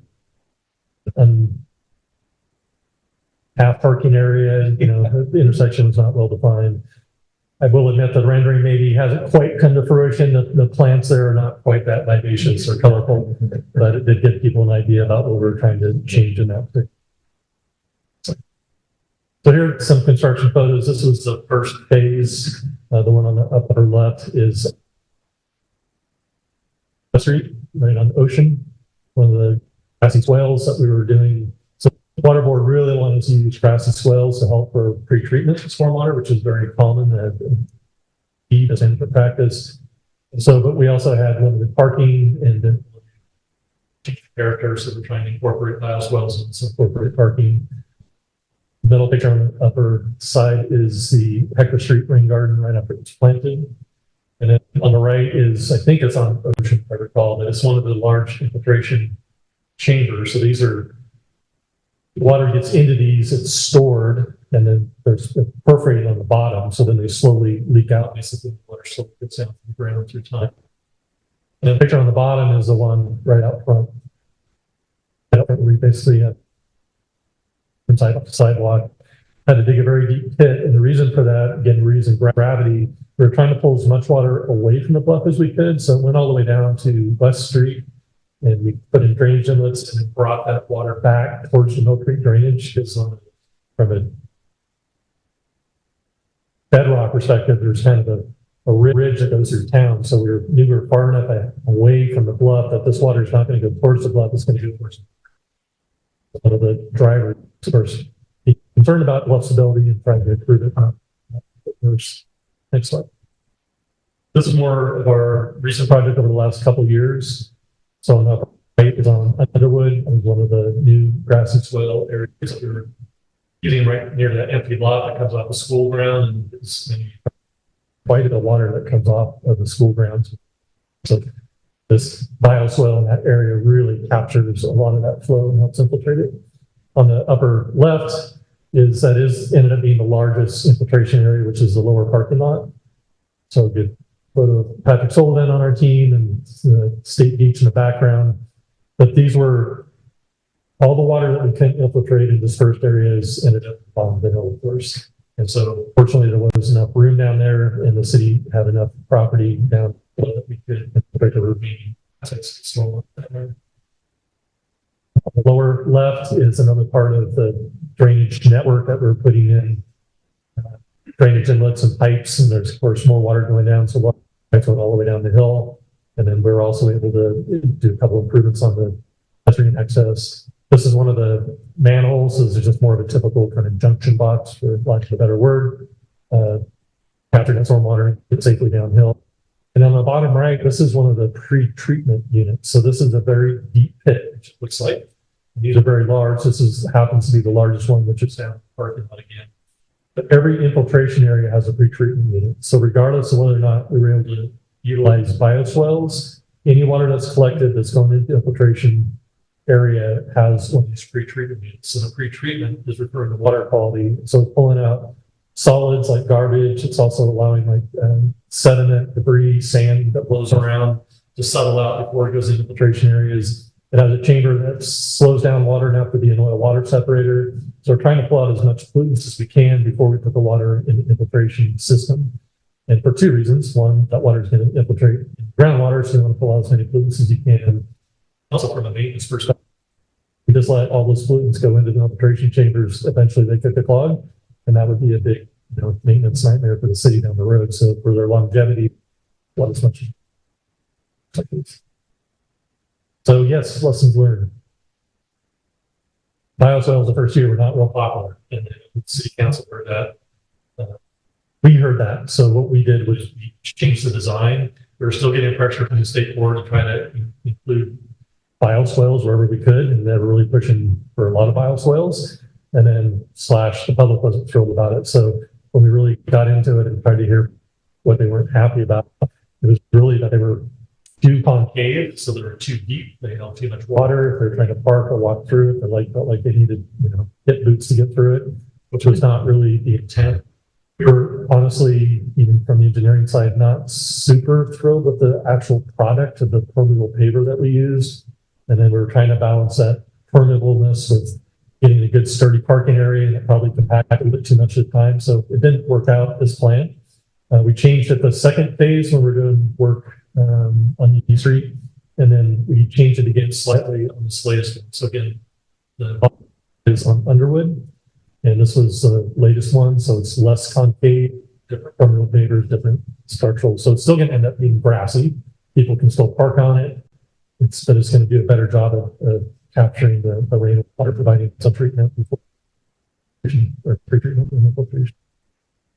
So that was one of the items with the bioswales. It's probably the biggest item. Another item on top, which I skipped over, but there were some grant elements that were not in. I think we didn't really.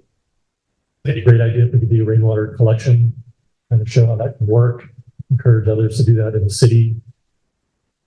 The city had partnered with others, and there's a lot of effort made by everyone to make that happen, and it didn't quite work out. So just for future reference, talking with Angela and Becky, it's like it's challenging to get a grant to do something when you have control over that. And then finally, regulatory requirements on the bottom. So we had a letter. They said there's a specific regulatory requirement. They're going to give you funding to help. So in the end, we actually removed the outfall on Launcher Beach. So we had all these infiltration areas. We captured stormwater. We got rid of it in all these places. The last of it down in the little parking lot. Literally removed the outfall on Launcher Beach, which I think everyone would agree, including the state board. They funded the project, but that's a plus, right? Maybe the water quality was questionable, even if it wasn't known to be bad, but just dumping it right on the beach, not the best idea. So that's all great, and this project did that, and theoretically mission accomplished. The downside was with regulatory requirements, they do change through time, of course. This project took over a decade, and during the last year of the project, when the last set of construction bid set go out, state board contacted us and said, "Are you sure you want to construct that? Because we might have to have you go groundwater was down." And so basically, it was too late. It didn't matter if we built that last piece or not. We've already built multiple phases of the project. And they did decide, after looking at it, years, that they were now going to start requiring the city to look at the groundwater perspective because we're infiltrating so much water. And under the basin plan, they said that's their responsibility to protect. Of course, there's no potable wells, there's no irrigation wells. Because the groundwater essentially goes through soil into the groundwater and then eventually leaches out in the Pacific Ocean, which is what we're trying to protect. So on a practical level, being an engineer, I would say that rather than having an ocean outfall that just dumps stormwater on the beach, the fact that we're collecting it, treating it, pre-treating it, going to infiltration chambers, going through soil, and then going through soil again out to the ocean is probably going to have a lot better water quality than what we were doing originally. And they're not saying it's not, they're just saying that they're now going to require the city to regulatory compliance. So it happened, wasn't our first choice. So some of the next steps, which is what leads into the next steps, there's several things the city has been doing, which has been great. So working with the water board and regional board through the MS4 permit waiver process.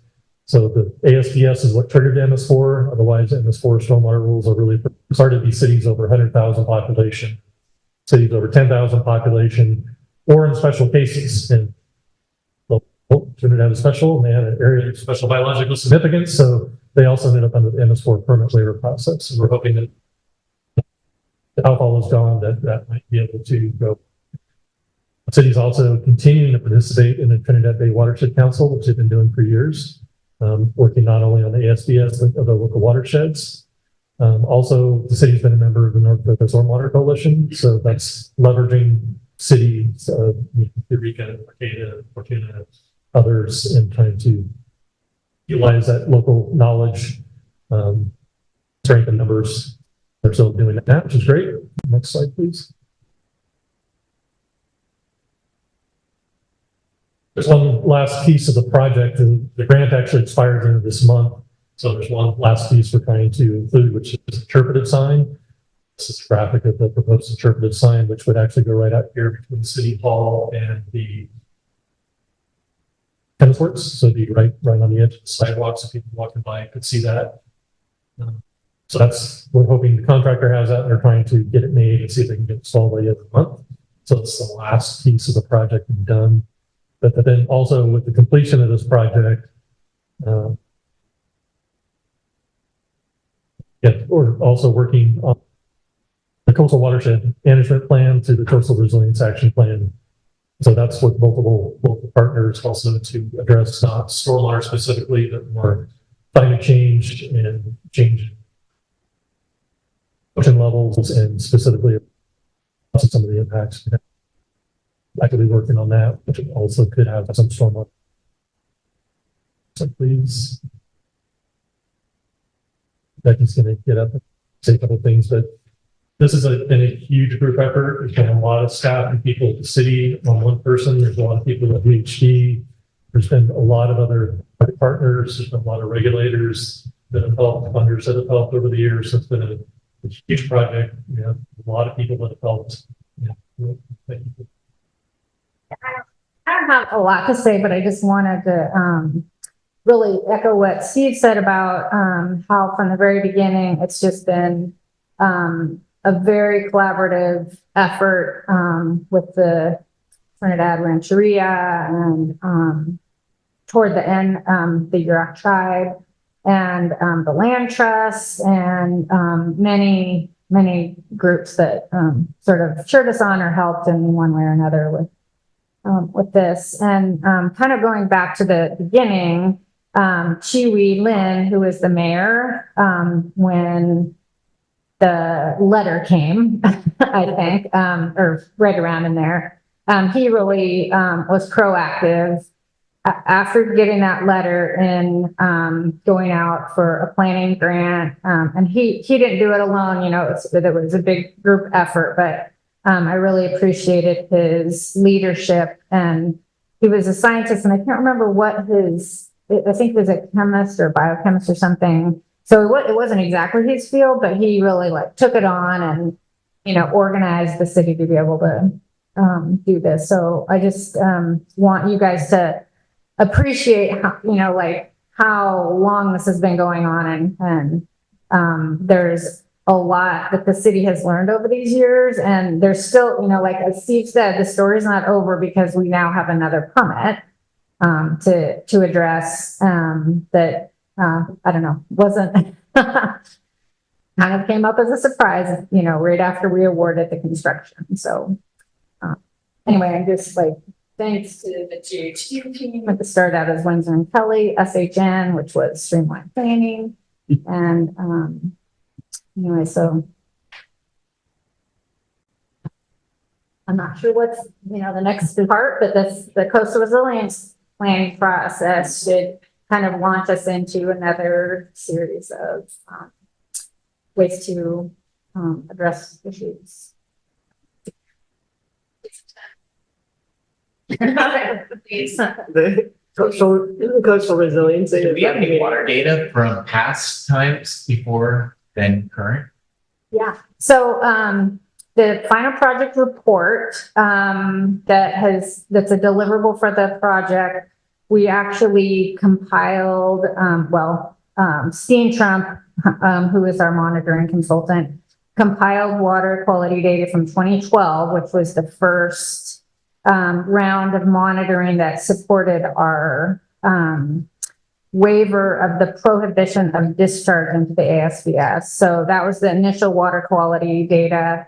And then there was a round for the first part of the project that ended in 2014. And then we did monitoring, even though we had no discharge to sample, we sampled the ocean receiving water so that we could sort of see, did it make a difference? And it's a little hard to tell because we're not the only contributor. But that's available. There's a sampling report, which is a lot of detail if you're interested. And it's a part of the final project report, and the final project report kind of gives it a little bit more of an overview of the results. And we'll post that on the city's website, or I can send it to you. And Steve, I don't know if you have anything to add to the water quality stuff. Yeah, just that there's, even in the original planning grant, we did water quality sampling, and maybe not a lot of it. We had a few hits of a few things, but it was kind of sporadic. So maybe some suspended solids, some turbidity. Occasionally get a fecal coliform, which could be from dogs, birds, could be subsystems, could be different things. But we weren't getting we never found a huge problem that we're addressing. But there were some kind of typical stormwater, scattered water issues. The fact that, you know, whatever got collected in the old system was discharged in a pipe on Monterey Beach. And now that there's no discharge, whatever pollutants loading there was, clearly it's reduced by the discharge on the beach. We see like oil from the roads or cars that were going into the water. We never got a lot of hydrocarbon or oil hits. Occasionally some copper, lead and copper, which could have been from brake shoes or other things. Yeah.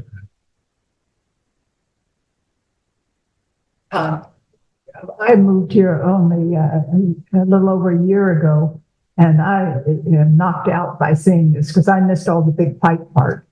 You know, it's phenomenal. But I did have a sort of a surface question, which is I live on the corner of Ocean East, and right alongside my house, there's about this much mud, and the cars go through it. Now there's tracks. I mean, you could break foot in there. Is that just par for the course now? It is one of those bioswales. I mean, it's covered in about that much mud. I have a feeling. Is it on the East Street side or is it? The East Street side. So those right on the corner of East and Ocean. First, yeah. We should go. Yes, please do. Right now. So that's not the intent of the finished project. So maybe it may be collecting sediment because the grassy swale will let it settle out, but maybe it needs to be. But, you know, all of us are afraid to touch it because of the project. So the other thing you mentioned that some of the swales are a little pot-bellied. And that's just, we have to just live with that. It's just learning as you go. Is that correct? Those are the ones on Ocean Street. Yes. Yeah. But they're not going to be corrected. We're just going to live with them. Is that correct? Unless the city decides to do something different. Thank you. And there's some level of maintenance expected with all this, right? The infiltration galleries have maintenance, the swales have maintenance, the aisle, or what's it called? The rain garden has maintenance, right? So that's with Public Works, right? There was no money in the grant for maintenance, but it was built into our Public Works efforts, I'm assuming. correct. So our goal to minimize maintenance is a good goal, but that doesn't mean that there's no maintenance. But you were saying like the galleries are designed to hold, Dorito bags and oil and things like that, so that it doesn't clog up the system. I'm assuming that we're still on some sort of maintenance. Correct. And part of that was utilizing some improvements of the water treatment plant and other prior projects. We actually got a back truck for the city, or it's a trailer. Yeah. Rather than like the contractors have a big truck. Sure. But we knew what the capabilities of the back trailer were, which the city has. And so that's what they use, because otherwise it's a confined space. You don't want Public Works going down in those. No. So they actually just drop that down and remove it. Yeah. So that's how those deep pre-treatment units are cleaned out. The grassy swales, generally, there's on Ocean, there's a lot of cherry trees that just drop a lot of leaves in the fall. They'll plug up the inlets, so that has to be cleaned out. They need to be mowed. There's a little bit of maintenance, so just the amount of maintenance that's required. We also worked, part of what we did was operation maintenance manual. And then we're also working this war project to get inspections and reporting more automated using tablets and GIS and different things. To get the process, not just what works, but for staff to help comply with those requirements. Trying to minimize it, but not. And it sounds like just a little public input if they see something that doesn't look right, to just let public. That mud, it could have been out of someone's trailer, or whatever. But yeah, someone ought to take a peek at that. Would it be helpful to have like a yearly sweeping, like right before the rainy season, so all that debris doesn't go down into your treatment? I know a lot of cities do the sweeping, we just don't. So I guess that could be a benefit if there's a lot of stuff in the street. But from what I hear from Public Works and from Steve, who I think every time he comes, he peers in to what are called DIs, the drop inlets where, where the water goes off the street into the system. that there's not that much stuff building up. And so it might be that, handling it that way by just cleaning out the DIs and the other components might be more efficient than street sweeping. But I don't know. The reason the board, and in general, it's a good idea, right? If you can get at the source from ever going in the system, you got to clean it out. But for Trinidad, who doesn't have a street sweeper, it would be perhaps onerous. So that's why we can go down that route. Unfortunately, there's some areas that maybe get a little bit more, like there's going to be a little bit more sand and drainage that's down towards the parking lot. Be up here in town. Ocean Street's going to get more leak. Cherry trees, there's a few isolated areas, but for the most part, it's been more of a once or twice a year. Public Works is really trying to deal with maintenance. Something that the city could like find out how much it costs to have one of the street sweepers come one time and just like, what's that cost? And make a decision of, I mean, especially if like, we're gonna have to do monitoring down at the bottom at the beach parking lot of the groundwater to prove to the regional board that we're not polluting it by infiltrating there. And so maybe if there is something that they're detecting that would be like if it's, I mean, I don't think there's a lot of cigarette butts, but or bacteria, maybe it would be worthwhile to street sweep, before the rain. But that could be decided based on the water quality data, I guess. What's the life expectancy of one of these? Swales specifically? Yeah, they ever break down? Do we at some point in time, or they're for good? They don't really break down. So there's a concrete perimeter, and there's ag base and sand and topsoil, things that don't really degrade away, and then there's the pavers on top. So other than a little bit of settlement, they really don't break down or have problems. Kind of a permanent thing. I just want the other aspects. Didn't mean to interrupt you. The other aspects like the infiltration chambers and the pretreatment units. I mean, they should last for 20, 40, 50 years. There's nothing. There's no part of the project that we're aware of that like has a really short time frame. Kind of typical construction, 20 plus years. I came on the council in 2012, so I've watched this whole thing go on, and it's been really, just been unbelievable, unbelievable to watch and have you information. So I'm really happy that you've been able to do all this work. And the others in the past scared the audience, but anyway, thank you. It's been really a fascinating project. It's pretty exciting. I'm sorry, won't hear about it anymore. So we think it's exciting. We really thought the crowd was there for the stormwater project. Over the years, they haven't been. We could put the swales on the agenda and we'd fill the room again. Just saying, I was there for that. If you ever get more attendance at your meeting, just let us know. And we'll Yeah. something. Yeah, bring it up. Let me see if there are any public comments or questions for the team here. All right, I'm going to bring it back to the council, and I guess I would just echo whatever you said. I mean, I've watched this go on for a while too, and it's just really nice to have, be able to kind of mark something done, and, it's been a big success in terms of the completion of the project and all the work that's gone into it. So, yeah, so thank you guys for everything you did and everybody. Yeah. Good job. Yeah.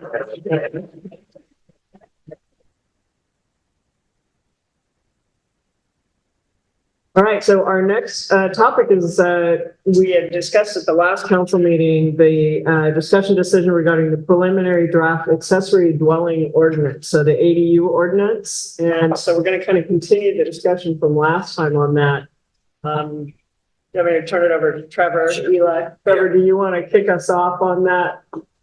And I'll just draw everybody's attention to the questions that were on the second page, I believe, third page, 3 of 5 of Trevor's kind of write-up. And so I'll probably be coming back to the counselors to kind of get a feel for how you would direct the planning commission based on those 3 questions.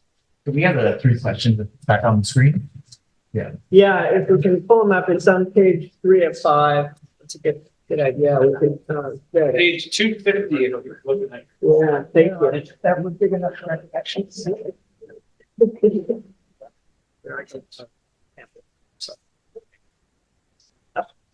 Okay, blew it up. All right. So Trevor, if you want to kind of give us a recap, hopefully everybody kind of remembers from last time, but if you can kind of refresh our memory and we'll see if we can make some progress on this. Yeah, I don't really have any changes or updates from the last meeting, but hopefully you've had a little bit more time to digest this. This is an ordinance based on current state ADU laws, and I've been working closely with Coastal Commission staff on drafting the ordinance. There's definitely some, the city has limited options in, how much it can regulate accessory dwelling units. But one of the main questions that we have remaining that the Planning Commission was hoping to get some additional input on is the issue of STRs in ADUs. So there's a couple of different types of ADUs. It's a fairly complex ordinance. There's sort of a variety of permitting layers, but most of these are supposed to be approved ministerially, so without a hearing. But the main question I'm looking for from the city council, the planning commission would like input on is whether STR should be allowed in any form in either the primary unit or the ADUs. The state law limits the use of ADUs as full-time STRs, so that's probably not an option. But it doesn't say anything about whether the primary unit can be an STR. And then there's also, we have home share and resident STRs that are only allowed, for people who are residents of Trinidad. And so those potentially could increase affordability for some families. So, the question was, should home share resident STRs be allowed in ADUs and or the primary unit? And with the layers of permitting, would these be allowed ministerially? So, as part of the regular easy permit process, or would it be something that you would only allow with a use permit going through the planning commission? So, and I'm happy to answer any questions that might have come up since the last meeting. All right, and I think what we're looking for is you want to kind of hear from each of the counselors, their perspective, Trevor, or are we looking to get a consensus from the council for the planning commission? We can try for that as well. Yeah, I think either way, if there's a consensus, great. Especially, maybe there's a consensus on one or two of the questions. And then, just getting opinions on the other questions would be fine. I think whatever guidance you can provide to the planning commission would be helpful. And then, if you have comments on the rest of the ordinance, I'm happy to take them for consideration. We haven't had a lot of public input, so I think the planning commission's happy to have any input, but these STR questions are the primary thing I'm looking for guidance on. Okay, great. I think Councilor West has some. I'm just trying to figure out one thing. On the JAUs, are they just homesteads? What is the difference between them? It sounds like they're the same thing. On the types of STRs? STR, well, for resident versus home share. yeah, JAUs sounds like they're just kind of the same thing. So how do you separate the ADUs? Well, so a JADU, it's really, JADU is more of the structure, I guess, the physical structure, and It's basically carved out of existing living space in a residence, and they don't have full kitchens. So, it's if someone wants to, maybe take their master bedroom, for example, and create a JADU, that might be a scenario that might come up, that someone could actually live in that. And then the STR is really the use, whether it's a long-term or a short-term tenant. So the JADU, you could limit it to just long-term tenants, or, allow these home share resident STRs. Now, in practice, someone just renting out, a home share STR is someone renting out a bedroom in their home, but it's not necessarily a separate living space. Often, they provide breakfast. It's maybe a shared bathroom. They have to enter through the main door. So there's a larger variety of potential home share STRs, where a JADU is pretty specific. They have their own exterior entrance. There's a locked, there's not access between the house and the JADU. There's a locked door there. They don't have to, but generally they have their own bathroom and some sort of cooking, facility. Even though it's not a full kitchen, there would at least be some sort of cooking facility. So they're required to have that cooking facility in the J. Is that correct? I saw that somewhere. I can't find it. Yeah, I think, yes, I believe they require, it could just be, some cabinets and a hot plate. It doesn't have to be anything significant. But yes, they're supposed to have some sort of cooking facility so that someone can live independently. Is a home share resident part of the STR cap? Yes, so home share and resident STRs are both types of licenses that are defined in the city's STR ordinance. A resident STR is someone who lives in Trinidad most of the year, so they have to have their primary residence has to be in Trinidad. But if they can rent their house out as a full STR for a limited period of time, 60 days is what's in the ordinance.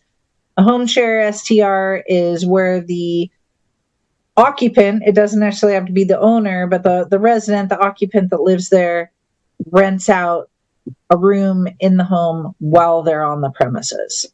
So that's the difference between those two. They're still subject to the lottery system. Is that right? No. So there is a cap on the number of resident STRs in the UR zone.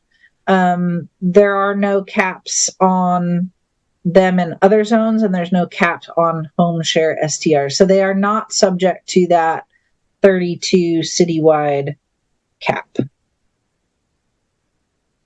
But we currently don't have any licenses, so it's not a big demand. I think it'd be helpful to me if we could go 1, 2, 3.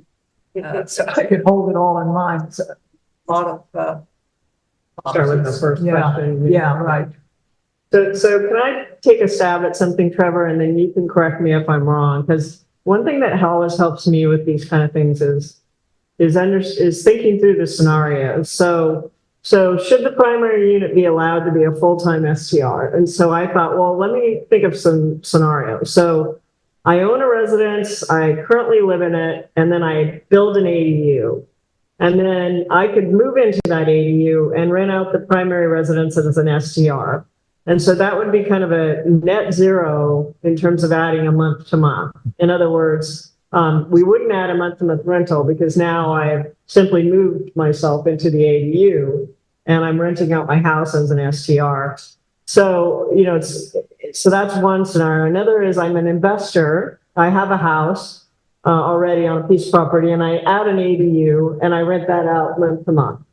And so that is a net gain of one unit, ADU unit as an affordable housing. And then like the third scenario I came up with, I own a residence, I build an ADU to rent it out as an STR. And again, there's no gain in month to month income. And in question 2, should a full-time STR be allowed to be an ADU? I was going through, I mean, basically, it's like the state law basically says at least certain ADUs are not allowed to be STRs. So I kind of got myself around to number one would be, yes, the primary residence could be used as an STR, because you're literally saying the ADU is still going to be used from month to month. And so that fits with the state law. But should a full-time STR be allowed to be an ADU would be no, because that doesn't fit with the state law and what the Coastal Commission told us that we should do ideally. And then I would say 3 is also a no, because it aligns with number 2 in that an ADU should not be an STR. So I had yes, no, no based on those scenarios, and I apologize that that's kind of long-winded, but is there anything in kind of those scenarios that I just discussed that I'm like, off base on? No, not necessarily. I think so what the state law says is that STRs that fall under this statewide exemption, which is the STRs that we're allowing with the ministerial permits, can't be STRs. But for example, we also have size limits and height limits and other types of limits on that STR, those STRs with ministerial permits. If you want something bigger, you can go to the Planning Commission and get a use permit. It doesn't fall under those state exemptions. So I believe under the state law, if you went and got a use permit, you could, an ADU could be allowed to be an STR. Now, the ordinance is going to be reviewed by HCD. We don't necessarily know all the answers to these questions, even Coastal Commission staff. So, HCD may come back and say something somewhat different. But that is my understanding of it currently. Okay. So, and I would also think that we'd want to think about grandfathering in existing properties that had an investment model where maybe their ADU is an STR. I wouldn't really want to shift somebody's economic model. Yeah, so I was going to comment regarding what Cheryl was saying. I also was thinking of a yes, no, no. But the way I would phrase it is that the creation of any accessory dwelling unit in the city would be to create more housing. And therefore, if you're just making it an SCR, you're not really creating more housing, residential housing. Yeah, I think that's the fundamental point is that it's for affordable housing. Yeah, either affordable or just housing in general, but somehow it's housing. We talked about that last time. I mean, it says in the state law that they're looking for affordable housing, but we all agree that maybe it wouldn't be that affordable. We don't know. And that was kind of my idea in the last session, but Steve mentioned that, our SDR committee has came up with really good rules that we only have a cap. So if someone built an ADU, it doesn't mean they're going to be an SDR. So the cap is the cap.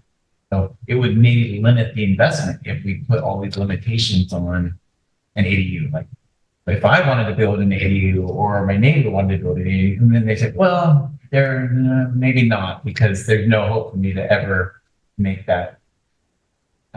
It would maybe limit the amount of growth rates. And our goal is to add more in the city, right?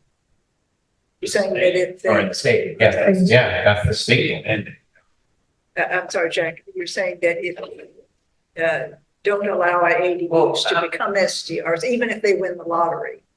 That was my original thing. I was thinking no ADUs, they can't be STRs. But if we're not, if an ADU gets granted in the lottery, it means a primary house in another part of the city got moved over, and now that primary house is open for anyone. So we're not really taking away one house out of the city's bucket. Yeah, I thought long and hard about that because I thought the caps could be the control. I think the challenge I have is so in the scenario that you described, that we don't know that the primary residence is going to be rented out month to month. It could just be that somebody's living there, owns it. Right. But the other thing is, the thing I struggled with was if a different committee comes in and changes the rules on SCRs, right, and the city council votes, we no longer, the two things don't, like, I feel like this ordinance needs to stand on its own merit, and not rely on a different ordinance as a control. But I mean, that's just, I was thinking logically, and I think the spirit of the law for ADUs is that it's from month to month, rental. The thing is, I also have in the back of my mind that we're not going to have a lot of ADUs. So it's not a huge problem, I don't think. I mean, did we talk about this last time? Like what number of possible ADUs we could have, or I guess JADUs could be more, but There's a max. Yeah, it couldn't be. Yeah, it couldn't. Well, the septic system is going to limit it. The septic system would limit it to a certain degree. But Trevor, when we were talking before, you mentioned that some STRs would not be limited by the cap.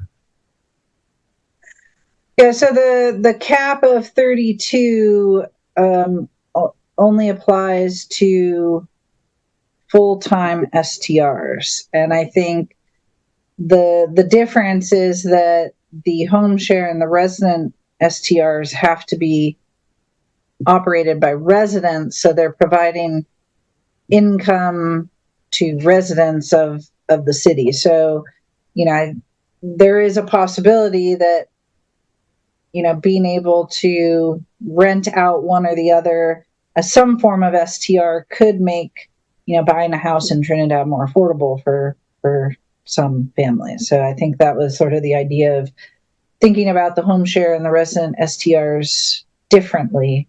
There is a cap on 36 ADUs in the ordinance, not JADUs, but ADUs. And that's just based on our water demand assessment and an assumption of the maximum number, but we really can't know the maximum number of ADUs that can be built in Trinidad because we don't know the septic capacity of every lot. Well, that's more than I thought. So, well, the JAUs are, I think they're a great deal, but so I think create problems if we don't. But I agree. When I went to go for one, that the should be long term, and we're looking at housing, long-term housing. And I also thought 2 and 3 were the same, that we're not to get rid of. I thought the first one was good, but I do think the ADU is long-term. Helps us out with a million, but but I think JADUs maybe to get at it because people believe you're good long-term. They can be just dwellings in the back. You just don't put a full kitchen. Yeah, and so there's a lot. They talk about adding on their home. So I think it's a great place to get lower income, some lower income, more people to be able to come in. But I guess I think that was full of all this. So I would. These are JADUs. Both. I think they're both in the same talk. I think they're both the same. They're just a different style. JADUs don't have a cap, do they?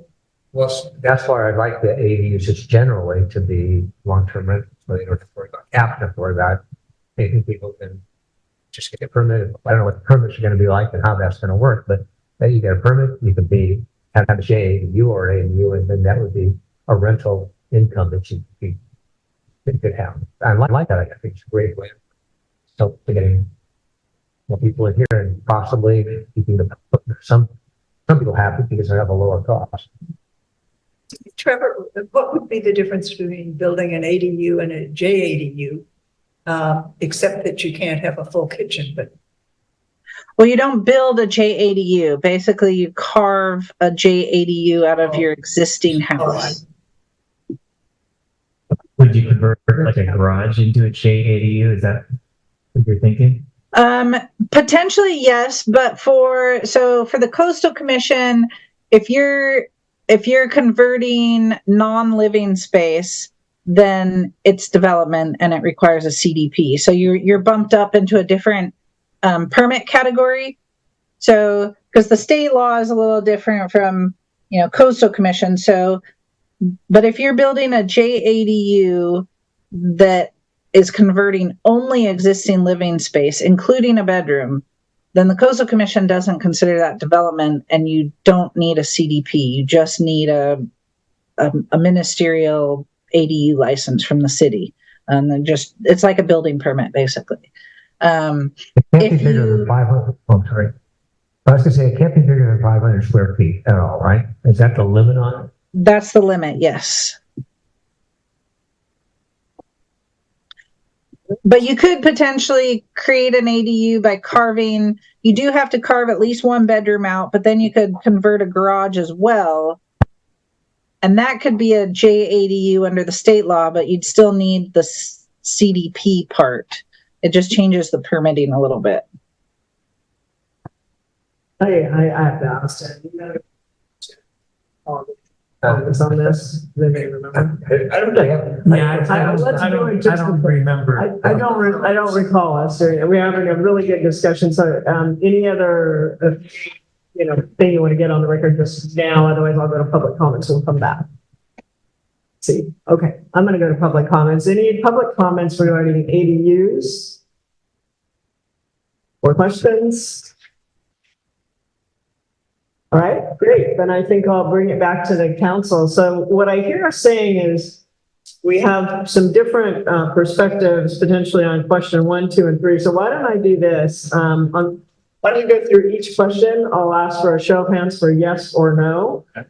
And we can kind of try to wrap this up. So the first question will be, should the primary unit be allowed to be a full-time STR? And so those of you who believe yes, the full-time unit should be allowed to be a full-time STR, assuming that they win the lottery and licensing. Right. Please raise your hand if you agree with yes. Okay. That is 4, I think, out of 5. And those who think no, the primary should not. Okay. So Mr. Ladwin believes no, that should not. All right. So number 2 is, should full-time STRs be allowed in an ADU subject to a use permit? All those who think yes, raise your hand. All those who think no. Okay, unanimous on no for number 2. On number 3, all those who think yes, raise your hand. And those who, I'm sorry, do you want me to read the question? I'm sorry, it's not up there. I'm sorry. Okay, should home share or resident STRs be allowed in ADUs and or the primary unit? And if so, with or without a use permit? So those people who think yes, the home share resident SCR should be allowed in an ADU. It says and or primary, like I'd say it should be allowed in a primary, but not in an ADU. Oh, yeah, okay. Yeah. That's confusing, okay. You could have 3A and 3B. I think 3A and 3B for it. Yeah. Well, I think you've actually already answered, because you said yes to 1. So that sort of answers that second part of 3. Yeah. Right. Okay, so let's just answer, should home share or resident SCRs be allowed in ADUs? And then we can add, and then whoever votes yes can talk about them with the use permit. Okay, so all those who believe yes.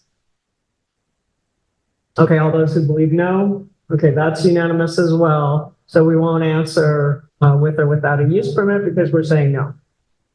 Does that help, Trevor? I hope we've at least given you the council's perspective on this. Of course, when we go back to the planning commission, if they, look at this more deeply and come back with a strong argument, we can always change our minds, but we reserve that right. Yeah, I think that's very helpful. And I think that's probably the most consistent with, what HCD is looking for. So that probably gives us the least hurdles in getting everything approved. So I think that's fine. All right. Thank you very much. Thanks everyone for going through that thought process. Great. Yeah. All right. We have another interesting topic coming up. So do you guys got energy? Yeah, do you guys need a short, like 3-minute break, or do you want to just plow through and try to get this done? Let's get done. Okay, let's move ahead. This is the, consider the update of the city dog ordinance. Eli, do you want to kick us off on that? Yeah. I had all my sheets for the dog ordinance except the one that I prepared. So thanks to Jack, so I can read this. So basically, what we were saying here is Katie had brought this to our attention again, saying, what are we going to do about the dog ordinance? And she had been in touch with Supervisor Madrone, and he had indicated that between him and the sheriff, that they have other things that they've been dealing with and haven't been able to get to the county ordinance. We were originally waiting for the county ordinance, so we thought we could be, sort of parallel some of what the county ordinance says and then take it from there. So as a result, what we decided was to bring it back to the city council and the city in general to consider our existing ordinance and what kind of modifications we would like to see. And then we also have the portion dealing with potentially vicious, potentially dangerous, and public nuisance dogs that the county has. So we could consider what that, how that's worded. Part of what we need would be ideally incorporating some hearing process, because our current ordinance doesn't have a hearing process. And when Ted and his wife and his dog were attacked by the other dog, Claudia, they ended up, the county animal control utilizing the state's law in order to have a hearing process. So they could have done it through the county, or they could have done it through the state, but they could not have done it through our ordinance. Beyond that, some of the issues that have arisen recently, such as Ted was bringing forward, that some of this is beyond our control because it is with the county. We have, since this was first brought forward, we've added the county animal control officer and animal control from the county to handle it on the city end. So this way they don't have to request my permission or Dave's permission. They can just act quickly because a lot of these things come up quickly, and we don't want to stall the ability to respond. So that has changed, and we're paying the county some additional money, not that much, approximately around $6,000 some per year. Also, we've subsequently, since the attack with Ted, we posted the leash law signs around town. We had ordered 50 of them. We made them intentionally smaller than other signs, and then we faced them towards pedestrians and not towards street traffic, because the last thing we wanted to do was to have signage about dogs, facing car traffic and truck traffic, which would possibly get their attention off the road, end up hitting someone because they were trying to read what the sign said. Also, we sent letters to all the ordinances, to all the residents regarding the proper dog etiquette, to use the fact that they should use leashes and they should get a dog license. We also considered a radio ad campaign and notify visitors of the city leash law, in addition to other useful information for visitors, which I still think would be helpful, because we have notified our 300 and some residents, but we get so many visitors to the city. It would be helpful to spread the word a little bit more around, especially to those living in Humboldt County. They frequent Trinidad more often than visitors outside of the area.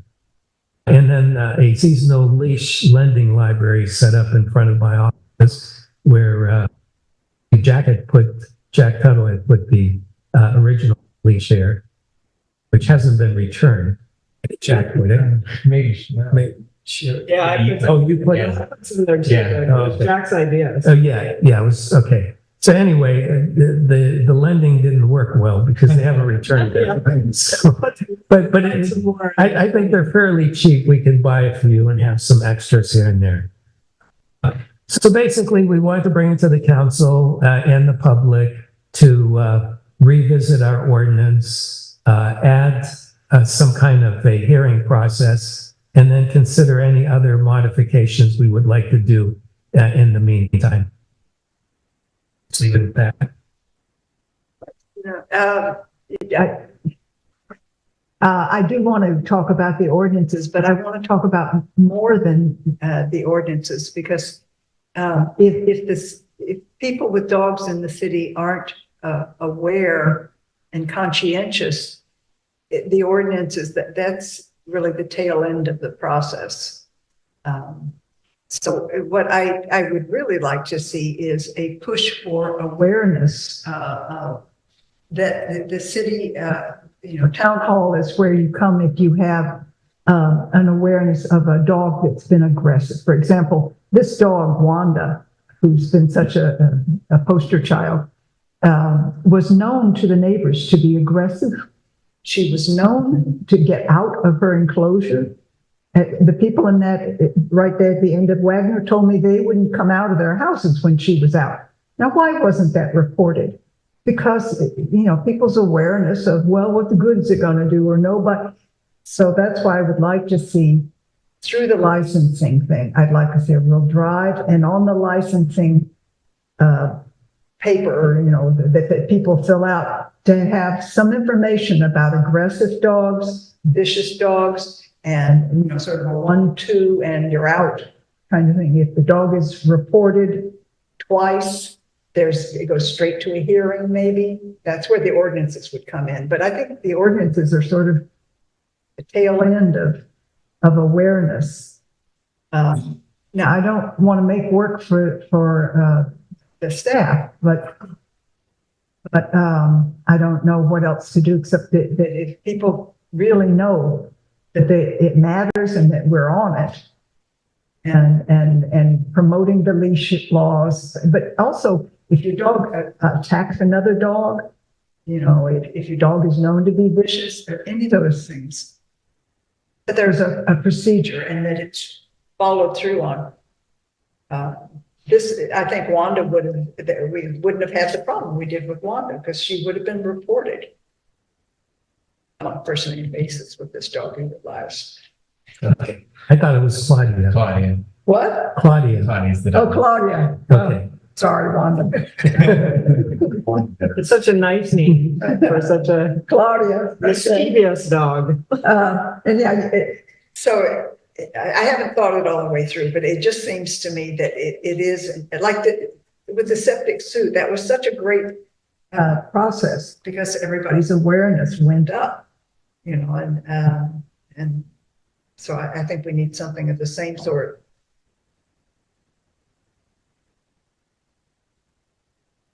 Very good. Yeah, that sounds good. I know the letter that we had prepared last year actually touched upon some of those things because the fact that residents on Wagner but hadn't shared it with them.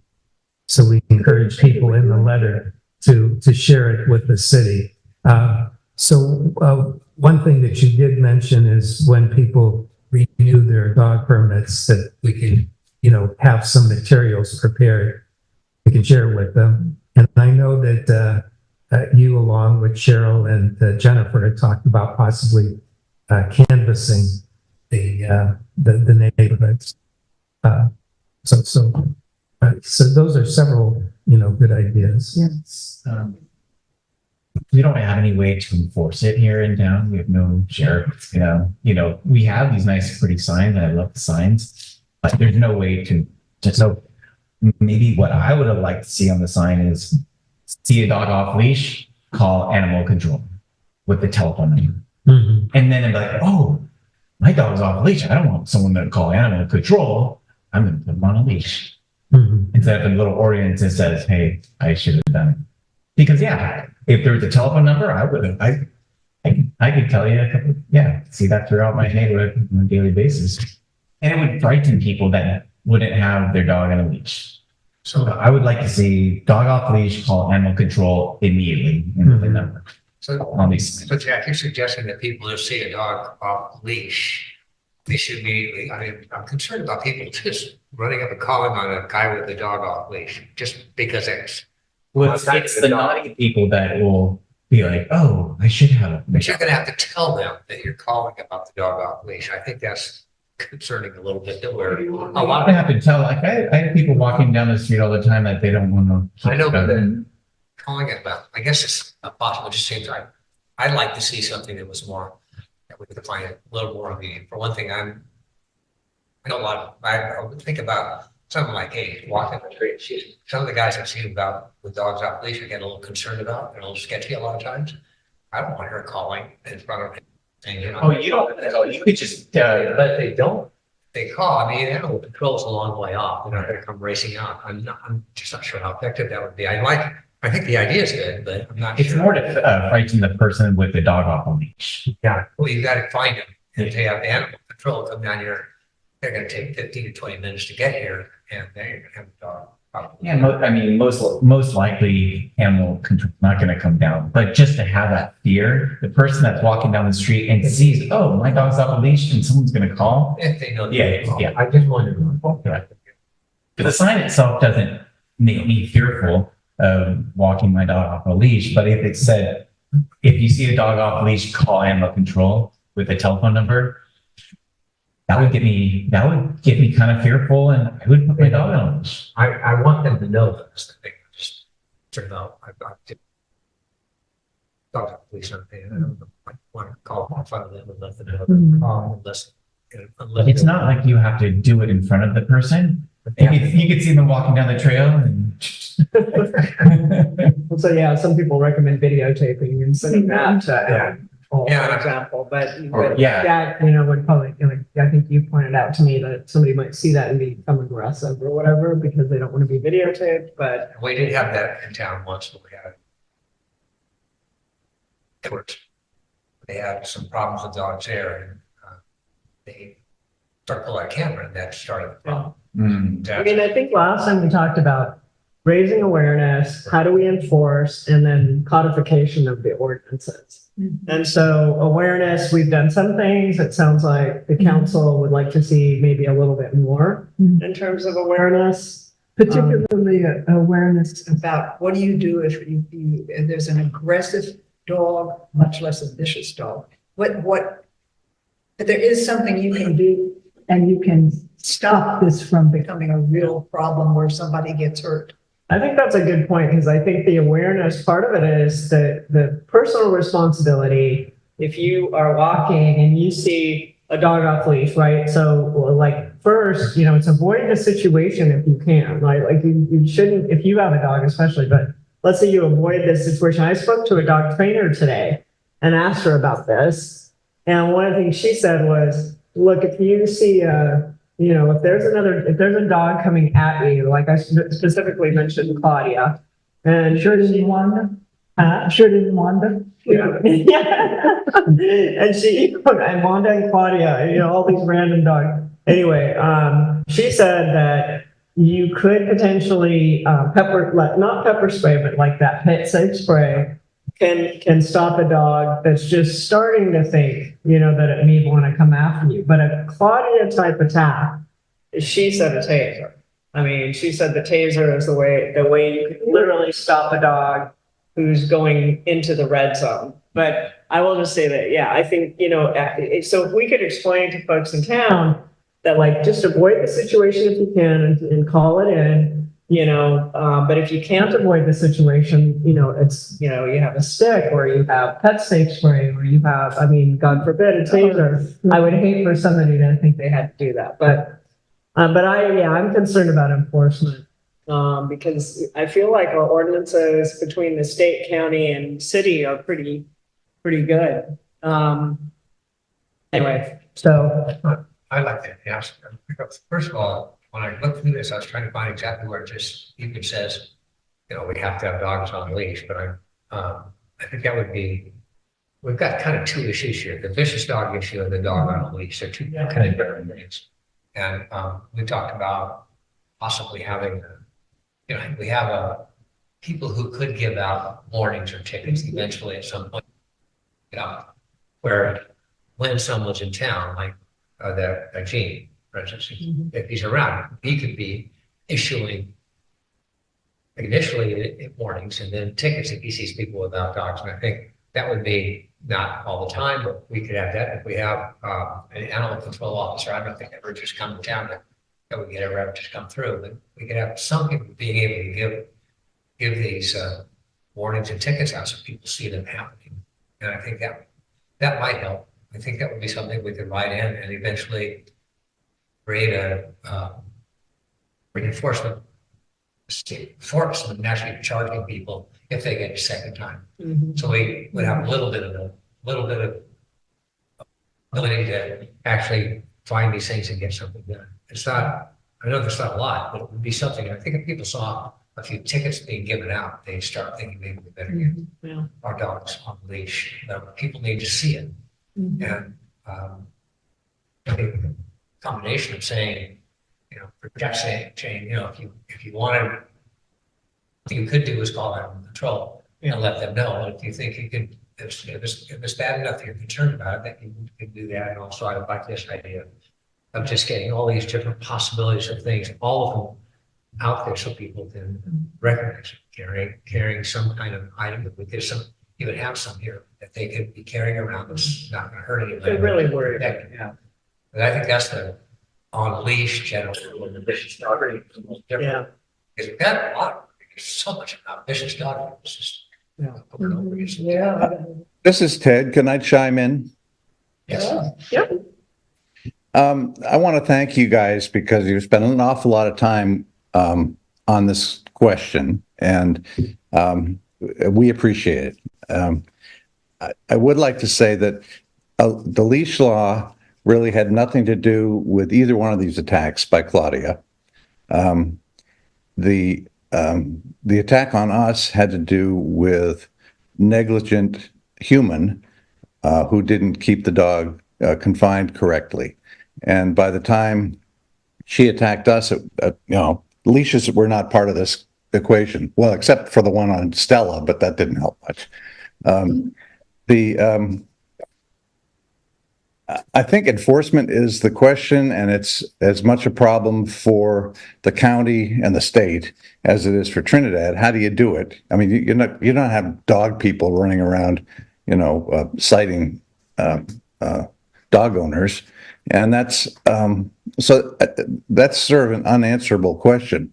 In the case of our attack, and I'm not sure how common this is going to be, but the property owner is liable, and if the city wanted to, it could go to the landlord in this case, that was Sam Panisi at the end of Wagner, and fine him because he's got the liability on his property. Now it's not his fault that his tenant let the dog out, but there's an enforcement mechanism if you wanted to. You wanted to think about that. It's after the fact. It's too late. The other place where there is a problem, it seems to me, in terms of loose dogs and potential danger to the public, are on the trails, because people like to take their dog. I like to let my dog off, and on the beach, and I like to let my dog off because there's nothing more joyful than a dog on a beach. But if you're worried about public safety, yeah, that's where you might want to think about some enforcement. I heard of people call me with these things. I heard of a couple more attacks down at, not attacks, but dog fights and that kind of stuff down at State Beach, and it scares people off. Those are typically not resident dogs. Those are visitor dogs. But the only way to enforce that is to have an officer down there. And that's, that's what you got to think about. But I understand that that's a huge step for the city to think about that kind of level of expense. But fines would be a good idea if we could identify dogs that are, and owners, not dogs, but owners of dogs who are incompetent and irresponsible. I think, again, this just brought it all up again for me, is that the attack on us was horrible. But if it had been Katie and Lucy, if it had been Ed Omberg and Lucy hit on another Lucy, it could have been way worse. The attack on Pablo could have been way worse. Pablo is a strong guy and he's a boxer, and he was attacked 6 separate times by this dog. But it's an aberration. Claudia is an aberration. It should not happen. It's the county's fault for not doing something about it a year ago. Well, March last year. I just, a couple of 2 cents in there, because I do appreciate all your concern. You're spending an awful lot of time and energy on this. Leashes are would not have changed anything in either one of these attacks. And if people were a little smarter about keeping control of their dogs down on the beach, on the trails, that would probably be a really good thing. But enforcement is going to be a really hard thing to accomplish. So I guess that was 4 cents, not 2 cents. Ted? Yes. Yep, it's Katie. Yep.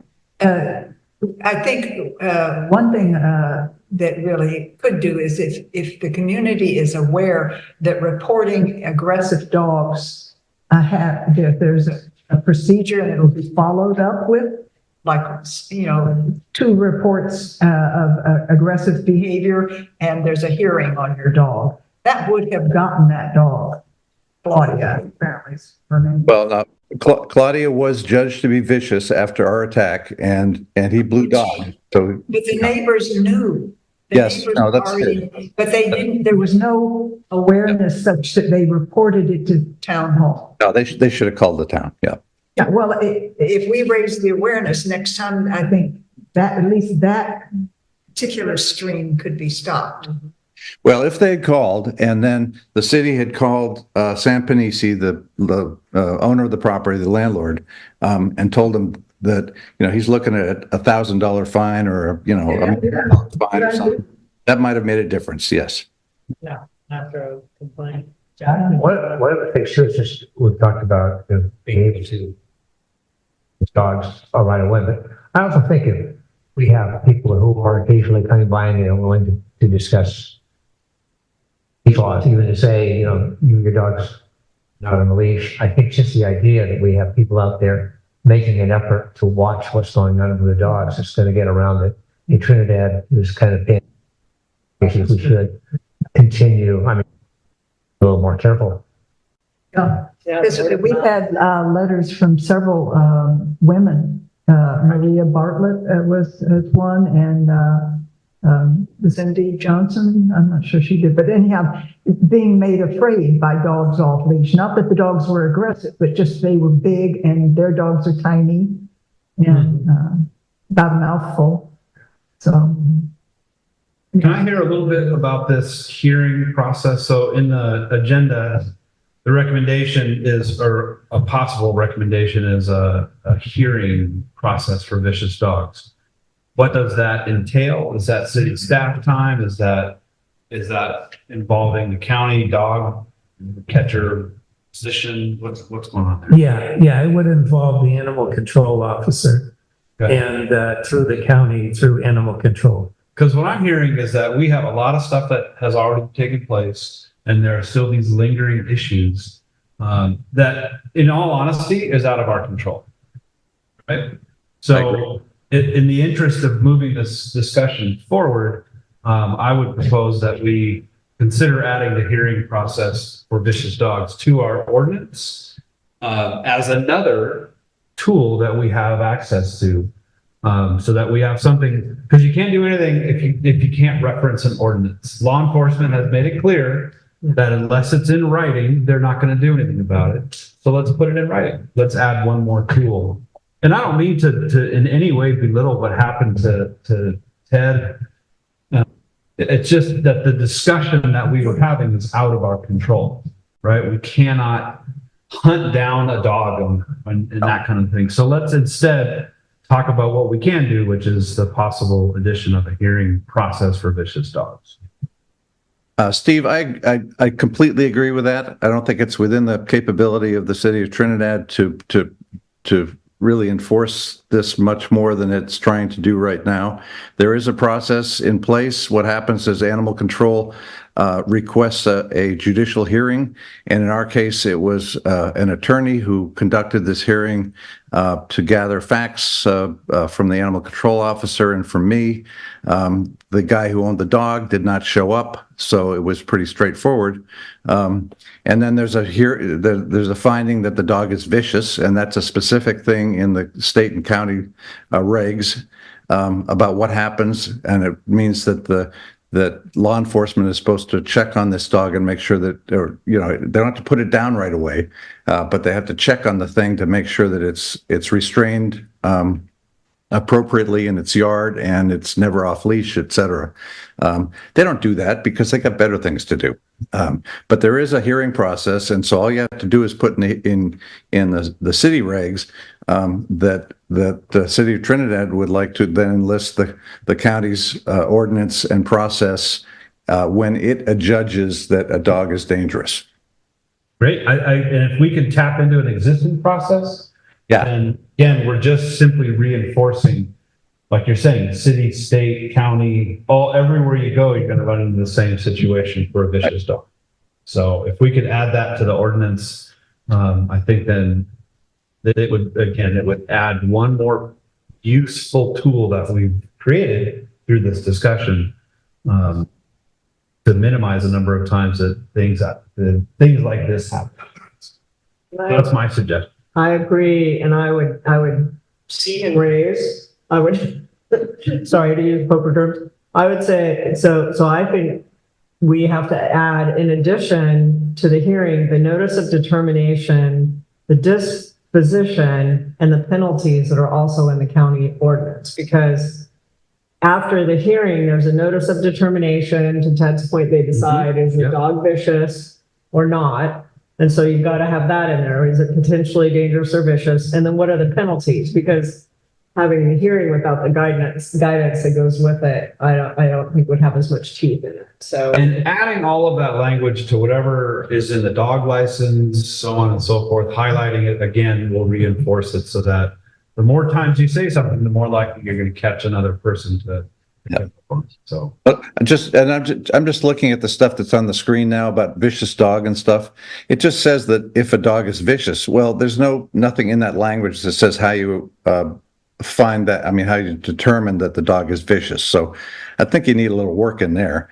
This is our existing ordinance, is it not, Gabe? Yes, that's why it's the county. That's why I put it up there, because I know we're talking about county, we're talking about city, and I just want to point out, and I haven't done a legal analysis of this and whether or not it's consistent with state or county regulations, but I would point out, and I would argue, in this particular case, the city's ordinance is about as straightforward and bulletproof as anything. I mean, it does give, in this case, it's the public works director, but even more so now the city manager, the authority to make that determination. And that's the definition of vicious dog right here. Any dog that has bitten a person or an animal without provocation, or which has disposition or propensity to attack or bite any person or animal. I mean, it's straightforward. And then it can to talk about an animal control officer shall investigate, which in this case, anybody who investigated would have found about 10 witnesses, eyewitnesses, right? And then bingo, 604040. Vicious dog found at large in the city shall be subject to summary destruction. Of course, Eli in this case does not want to necessarily make that determination, and I don't blame him. But we're talking about now merging into the county process, which may be a little more complicated. Maybe it's a little more fair. Maybe it's a little more democratic.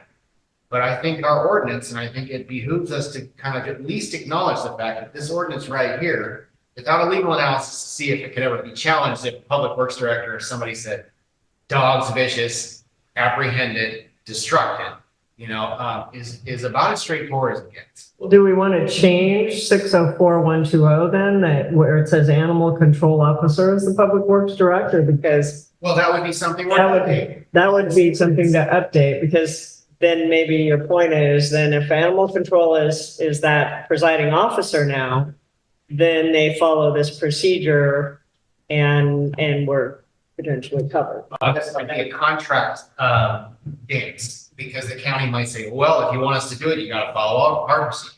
So we have to discuss that internally with the county, and they might say exactly that. And again, I appreciate trying to be in alignment, but I also do not appreciate being on hold for the next several years. Let's face it, the county, this is important. And the county is facing a multi-million-dollar deficit. This is not going to get the time that it needs. And summer is going to be here well, it may not come this year, but we'll see. But it's going to be here sooner than later. So why don't we, at least review the language? We have a contract with animal control. Let's push it past them, get their blessing or not, or at least their recommendation on what to do. But with all due respect, we're not the experts to have this conversation in this room. Can we add to it that there's a large fine if, to the owner of the property? I think that 604-030 for me is a little weak. And I would just say that because, and so I agree with Steve that, having experts look at it makes sense. I'll just say from my personal perspective, the reason I think it's a little weak is because if the dog's found to be vicious, he's going to report his findings to the owner. It goes no further than that, right? So he reports his findings, but doesn't say anything about having a hearing or holding the person accountable. So I think the county's language is much firmer and more prescriptive. So something to consider, and then maybe, come back to us with a recommendation, I guess, to Steve's point, if you want to talk to animal control and get their input. One more possible suggestion. I'm going to hate myself for saying this, but you could consider creating a panel of competent dog people in town who, when there is an incident that needs to be, something has got to happen.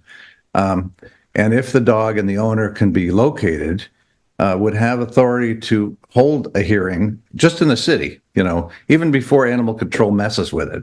Because Steve's right, it's going to take a long time. It took up like a month plus to have the hearing in our case. And by then the owner was gone. There are a lot of really smart dog people. Like competent, trained dog people in this community. And that's why I hate to say this, it's like to start another committee or something like that. But if there were a body that was empowered to make a decision in particular cases, would that streamline the process for the city? It can always go on to the county after that. A local hearing, and then the decision would be referred up. And they could also decide to restrain the dog. Yeah. Well, I know Eli doesn't want to have to make this decision to put a dog down, and nobody does. But there are a lot of people. I can't believe I'm saying this, including us, who used to volunteer at the animal shelter, who had a lot of experience with dogs. And there are a lot more people like that in this community who might be willing to serve on such a committee. We don't have power to put a dog down. I think that has to be a recommendation to the county. I think the sheriff's department, animal control has to do that. But if you had a local body that said, this dog is a problem, would you please see to it? I don't know if that would be a good thing or not. And you'd have to talk to the city attorney and see if that's a good idea or just stupid. Yeah, that's good idea. We'll mull that one over, because that could be a hearing panel. I'm going to go to public comment. In addition to I don't know what I'm trying to say. Now, are there any public comments about the dog ordinance? Sorry, this public guy was commenting too much. I will now shut up. No. No, I just want to make sure that I didn't miss anybody else. Tad, thank you. Okay, so back to the council. Okay, so what I heard was increase awareness. We're going to look at this ordinance. We might pardon, but we're going to get some input from animal control. We'll consider who does the determination. Is it animal control? Is it public works? Or is it a panel of your peers? Your peers. Can we continue the discussion? Yeah, I think so. It sounds like this is going to be another discussion for us. Does that make sense, guys?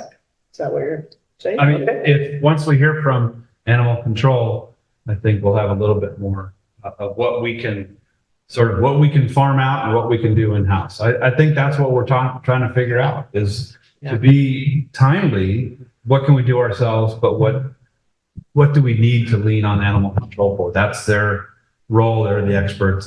And so if we can delineate that a little tighter, I think a lot more people would be happy. And I just want to emphasize, and we can do preventive by raising awareness, such that maybe it never comes to these crises. Yes. Yeah, and then of course, in addition to animal control, I will talk with our city attorney, which the Mitchell law firm represents 5 of the 7 cities in the county.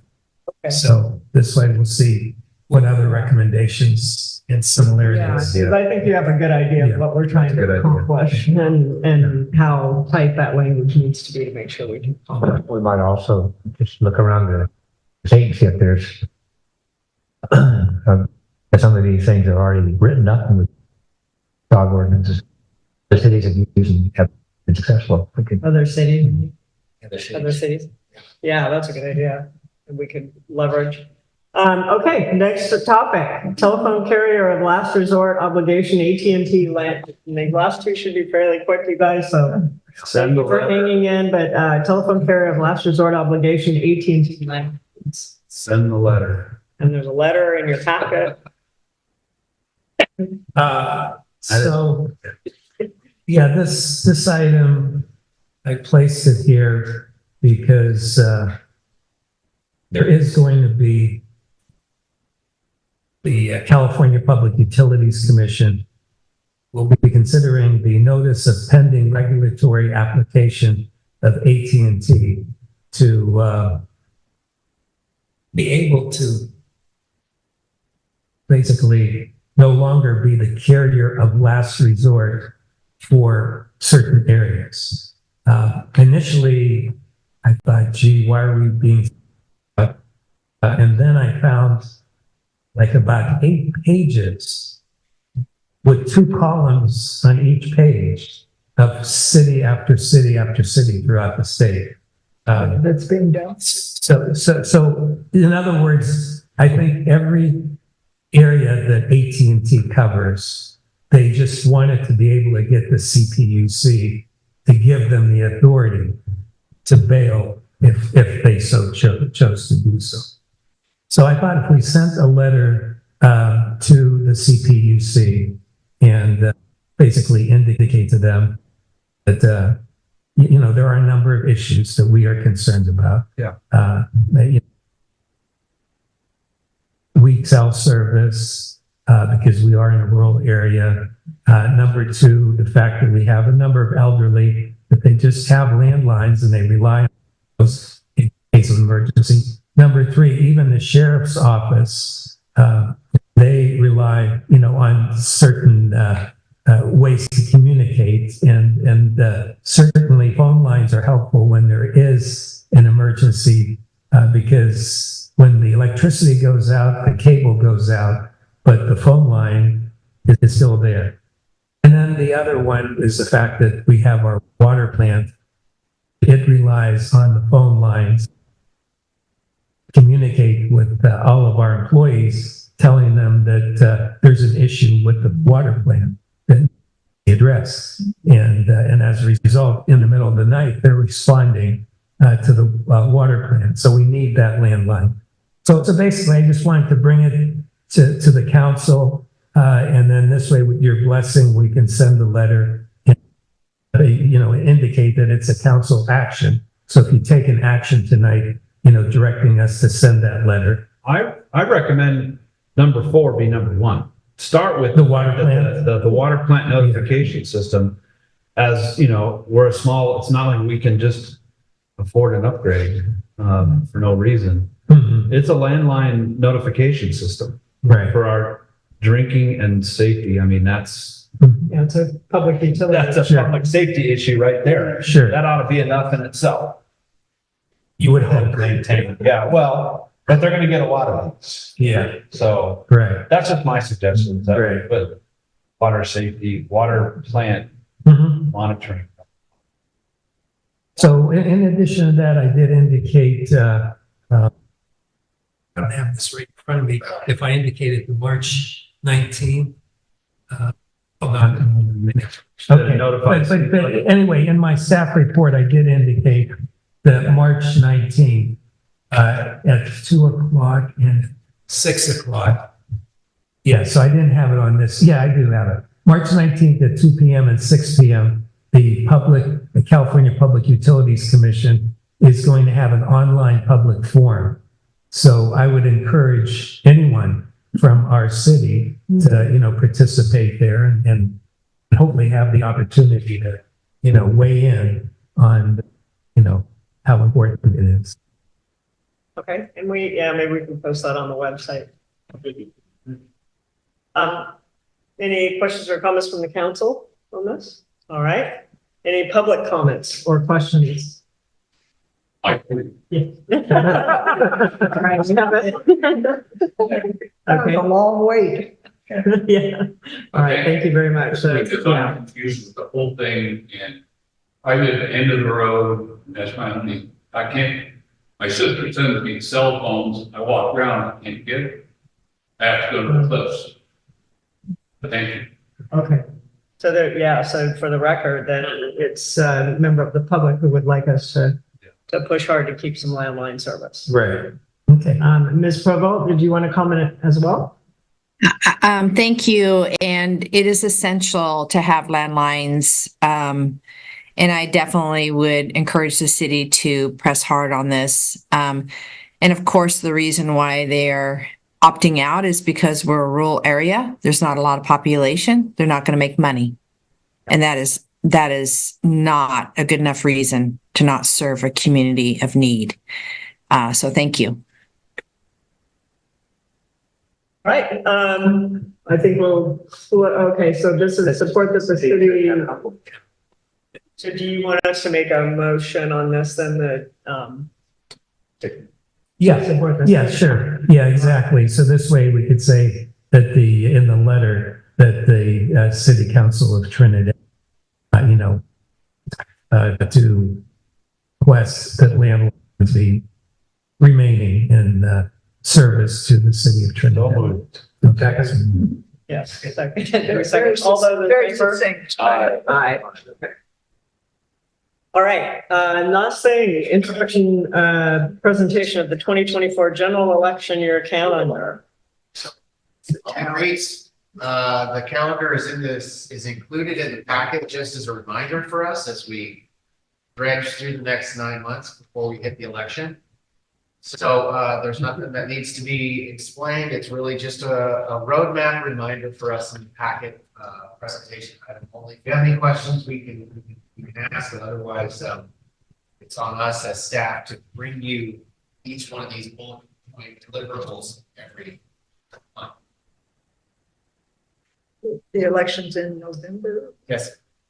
We have to consider the sales tax extension again? Unfortunately, yes. Okay. Every 4 years, at least that's how it's been. It's been, last. yeah. I just can't believe 4 years has passed. Well, what makes it a little more tricky is now that there's going to be a tax measure on the ballot this November. Also for this, I think it's the state. It's going to be a state measure that I used to call it corporate tax trick or something or other. I don't know if you'll get it. You probably haven't received much swag on it in the mail yet, but you will be pretty soon. And it has to do with, I guess there's several big corporations and other financiers, Howard Jarvis Taxpayer League, I believe, is involved in their trying to have a retroactive tax, retroactive measure that will highly restrict how local governments can, number one, justify the reasoning for increased fees, but also make that justification retroactive to any measure that was enacted on or after January 2022, which would be our occupancy tax. So this is going to be a very interesting election. There's a lot of economics at stake. There's a lot of people who are kind of leaning towards less taxes because of the economic pressures that are affecting everyone. Trinidad might be on an island on its own because maybe there's a little more opportunity. Maybe there's a little different electorate here that can support and understand how these tax dollars are harvested, not only from ourselves, but also from people that visit Trinidad. So, and we, I wish I could guarantee it, but it's not as guaranteed as it maybe has seen in the past. and we can't put it on a different, like a June election or next year's March election. It has to go because of the timing. Because the timing, ideally, it stays on the November ballot because it's implemented April 1st the following year. That's how it was set up. So voters approve it, December rolls around. There isn't another election before April 1st, which is when we, as a city, would have to have that tax measure Voted in. in place so that there's no disruption to that continued continuity. So, but we could try to change the limits, the year, how many years. We tried that in the past, it didn't work. I think it was an indefinite tax that can always be repealed by majority vote of the council, but it didn't fly. You know, I think the community liked the accountability of 4 years. Yeah. I was just thinking, if there's already another big tax on the November, you know, when I was on the school board, we looked for an election that didn't have another tax on it. So people weren't feeling hit. But if we don't, and this is not an additional tax. This is business as usual. This is as usual, yes. Yeah, first of all, and secondly, Gabe, from having attended the city managers conference, they talked about it. And basically, this isn't a tax. It's a group of a bunch of companies. As a matter of fact, they're running ads. The League of California Cities, Governor Newsom, and so on. It's an ad that was created and appeared in the San Francisco Chronicle and in the LA Times that basically appealed to all of these companies. You're making it difficult for us to be able to govern. What it would do is almost across the board raise it up to a 2/3 requirement for like our sales tax. Yeah. Everything else 2/3. So the state legislature, along with the League of California Cities, passed legislation just recently to also appear on the November ballot, saying that if you're going to have legislation, if you're going to have this proposition that's going to increase it to 2/3, you also need to pass by 2/3. You can't just pass by a majority and then require everybody else to have 2/3. So there's going to be two measures dealing with this. One, trying to raise everything to 2/3. The other one saying you also have to pass by 2/3. So it may not be hard for this council to understand the benefits of this tax. But I have proposed March and April being consideration months to have the discussion, to open it up to the public. It doesn't have to be both. You could be ready in March. You could say, no, put it on the ballot. You're not saying you want it, you're just saying, let's put it on the ballot. Yeah. That's all we're doing. And that's step one. It needs to be done by May. There needs to be a resolution passed saying that hereby city council declares we want to put this measure on the ballot in November. So that's the very first step. It needs to be done by May. I have March and April as discussions in case there needs to be a financial discussion, open discussion. And then also the league is asking all of the cities to send a letter, and have an action done, basically saying that we, as a city council, feel that this measure of increasing is that we're not in favor of. So we'll be bringing that to you, within the next. Approved. Right. Sorry. Okay. All right. Are there any public comments regarding the general election year calendar? Okay, back to the council then. I think that was information only. So, any future agenda items anybody wants to tee up? You can always send us an email if you're too tired. We're continuing the dog discussion. Yeah, we'll continue dog discussion. We mentioned the STR lottery, some water stuff maybe, and the tax, and then whatever else comes up. Yeah, and when you say the dog ordinance, we will bring it back, but it's not going to be right away. So, and the reason I'm saying that is because we need to do some work. But once we have some stuff that we can present to you, so I need to talk to the animal control people. I need to talk to our city attorney. Once we put something together, we'll bring it to you. So it should be happening, in a few months, but it's not going to be like, okay, why was it not on this agenda? It's so as soon as we have something that We could continue the other part in terms of dog awareness leash. Yeah, there's some ideas for that. Yeah. And design some kind of action. Mm-hmm. Yeah, that would be very useful, because we're not only talking about the awareness, we're also talking about the citations. And then, as Steve and Cheryl, we're going to be having a meeting, community ambassador program. So between Gene, between the animal control officers, the ability to do citations, so a combination of things. That sounds really good. Thank you, everybody, for hanging in. Meeting adjourned. You called it, you said 9:30. I did, yeah. They're gonna come. I got it. Past my bedtime, you realize. Yeah.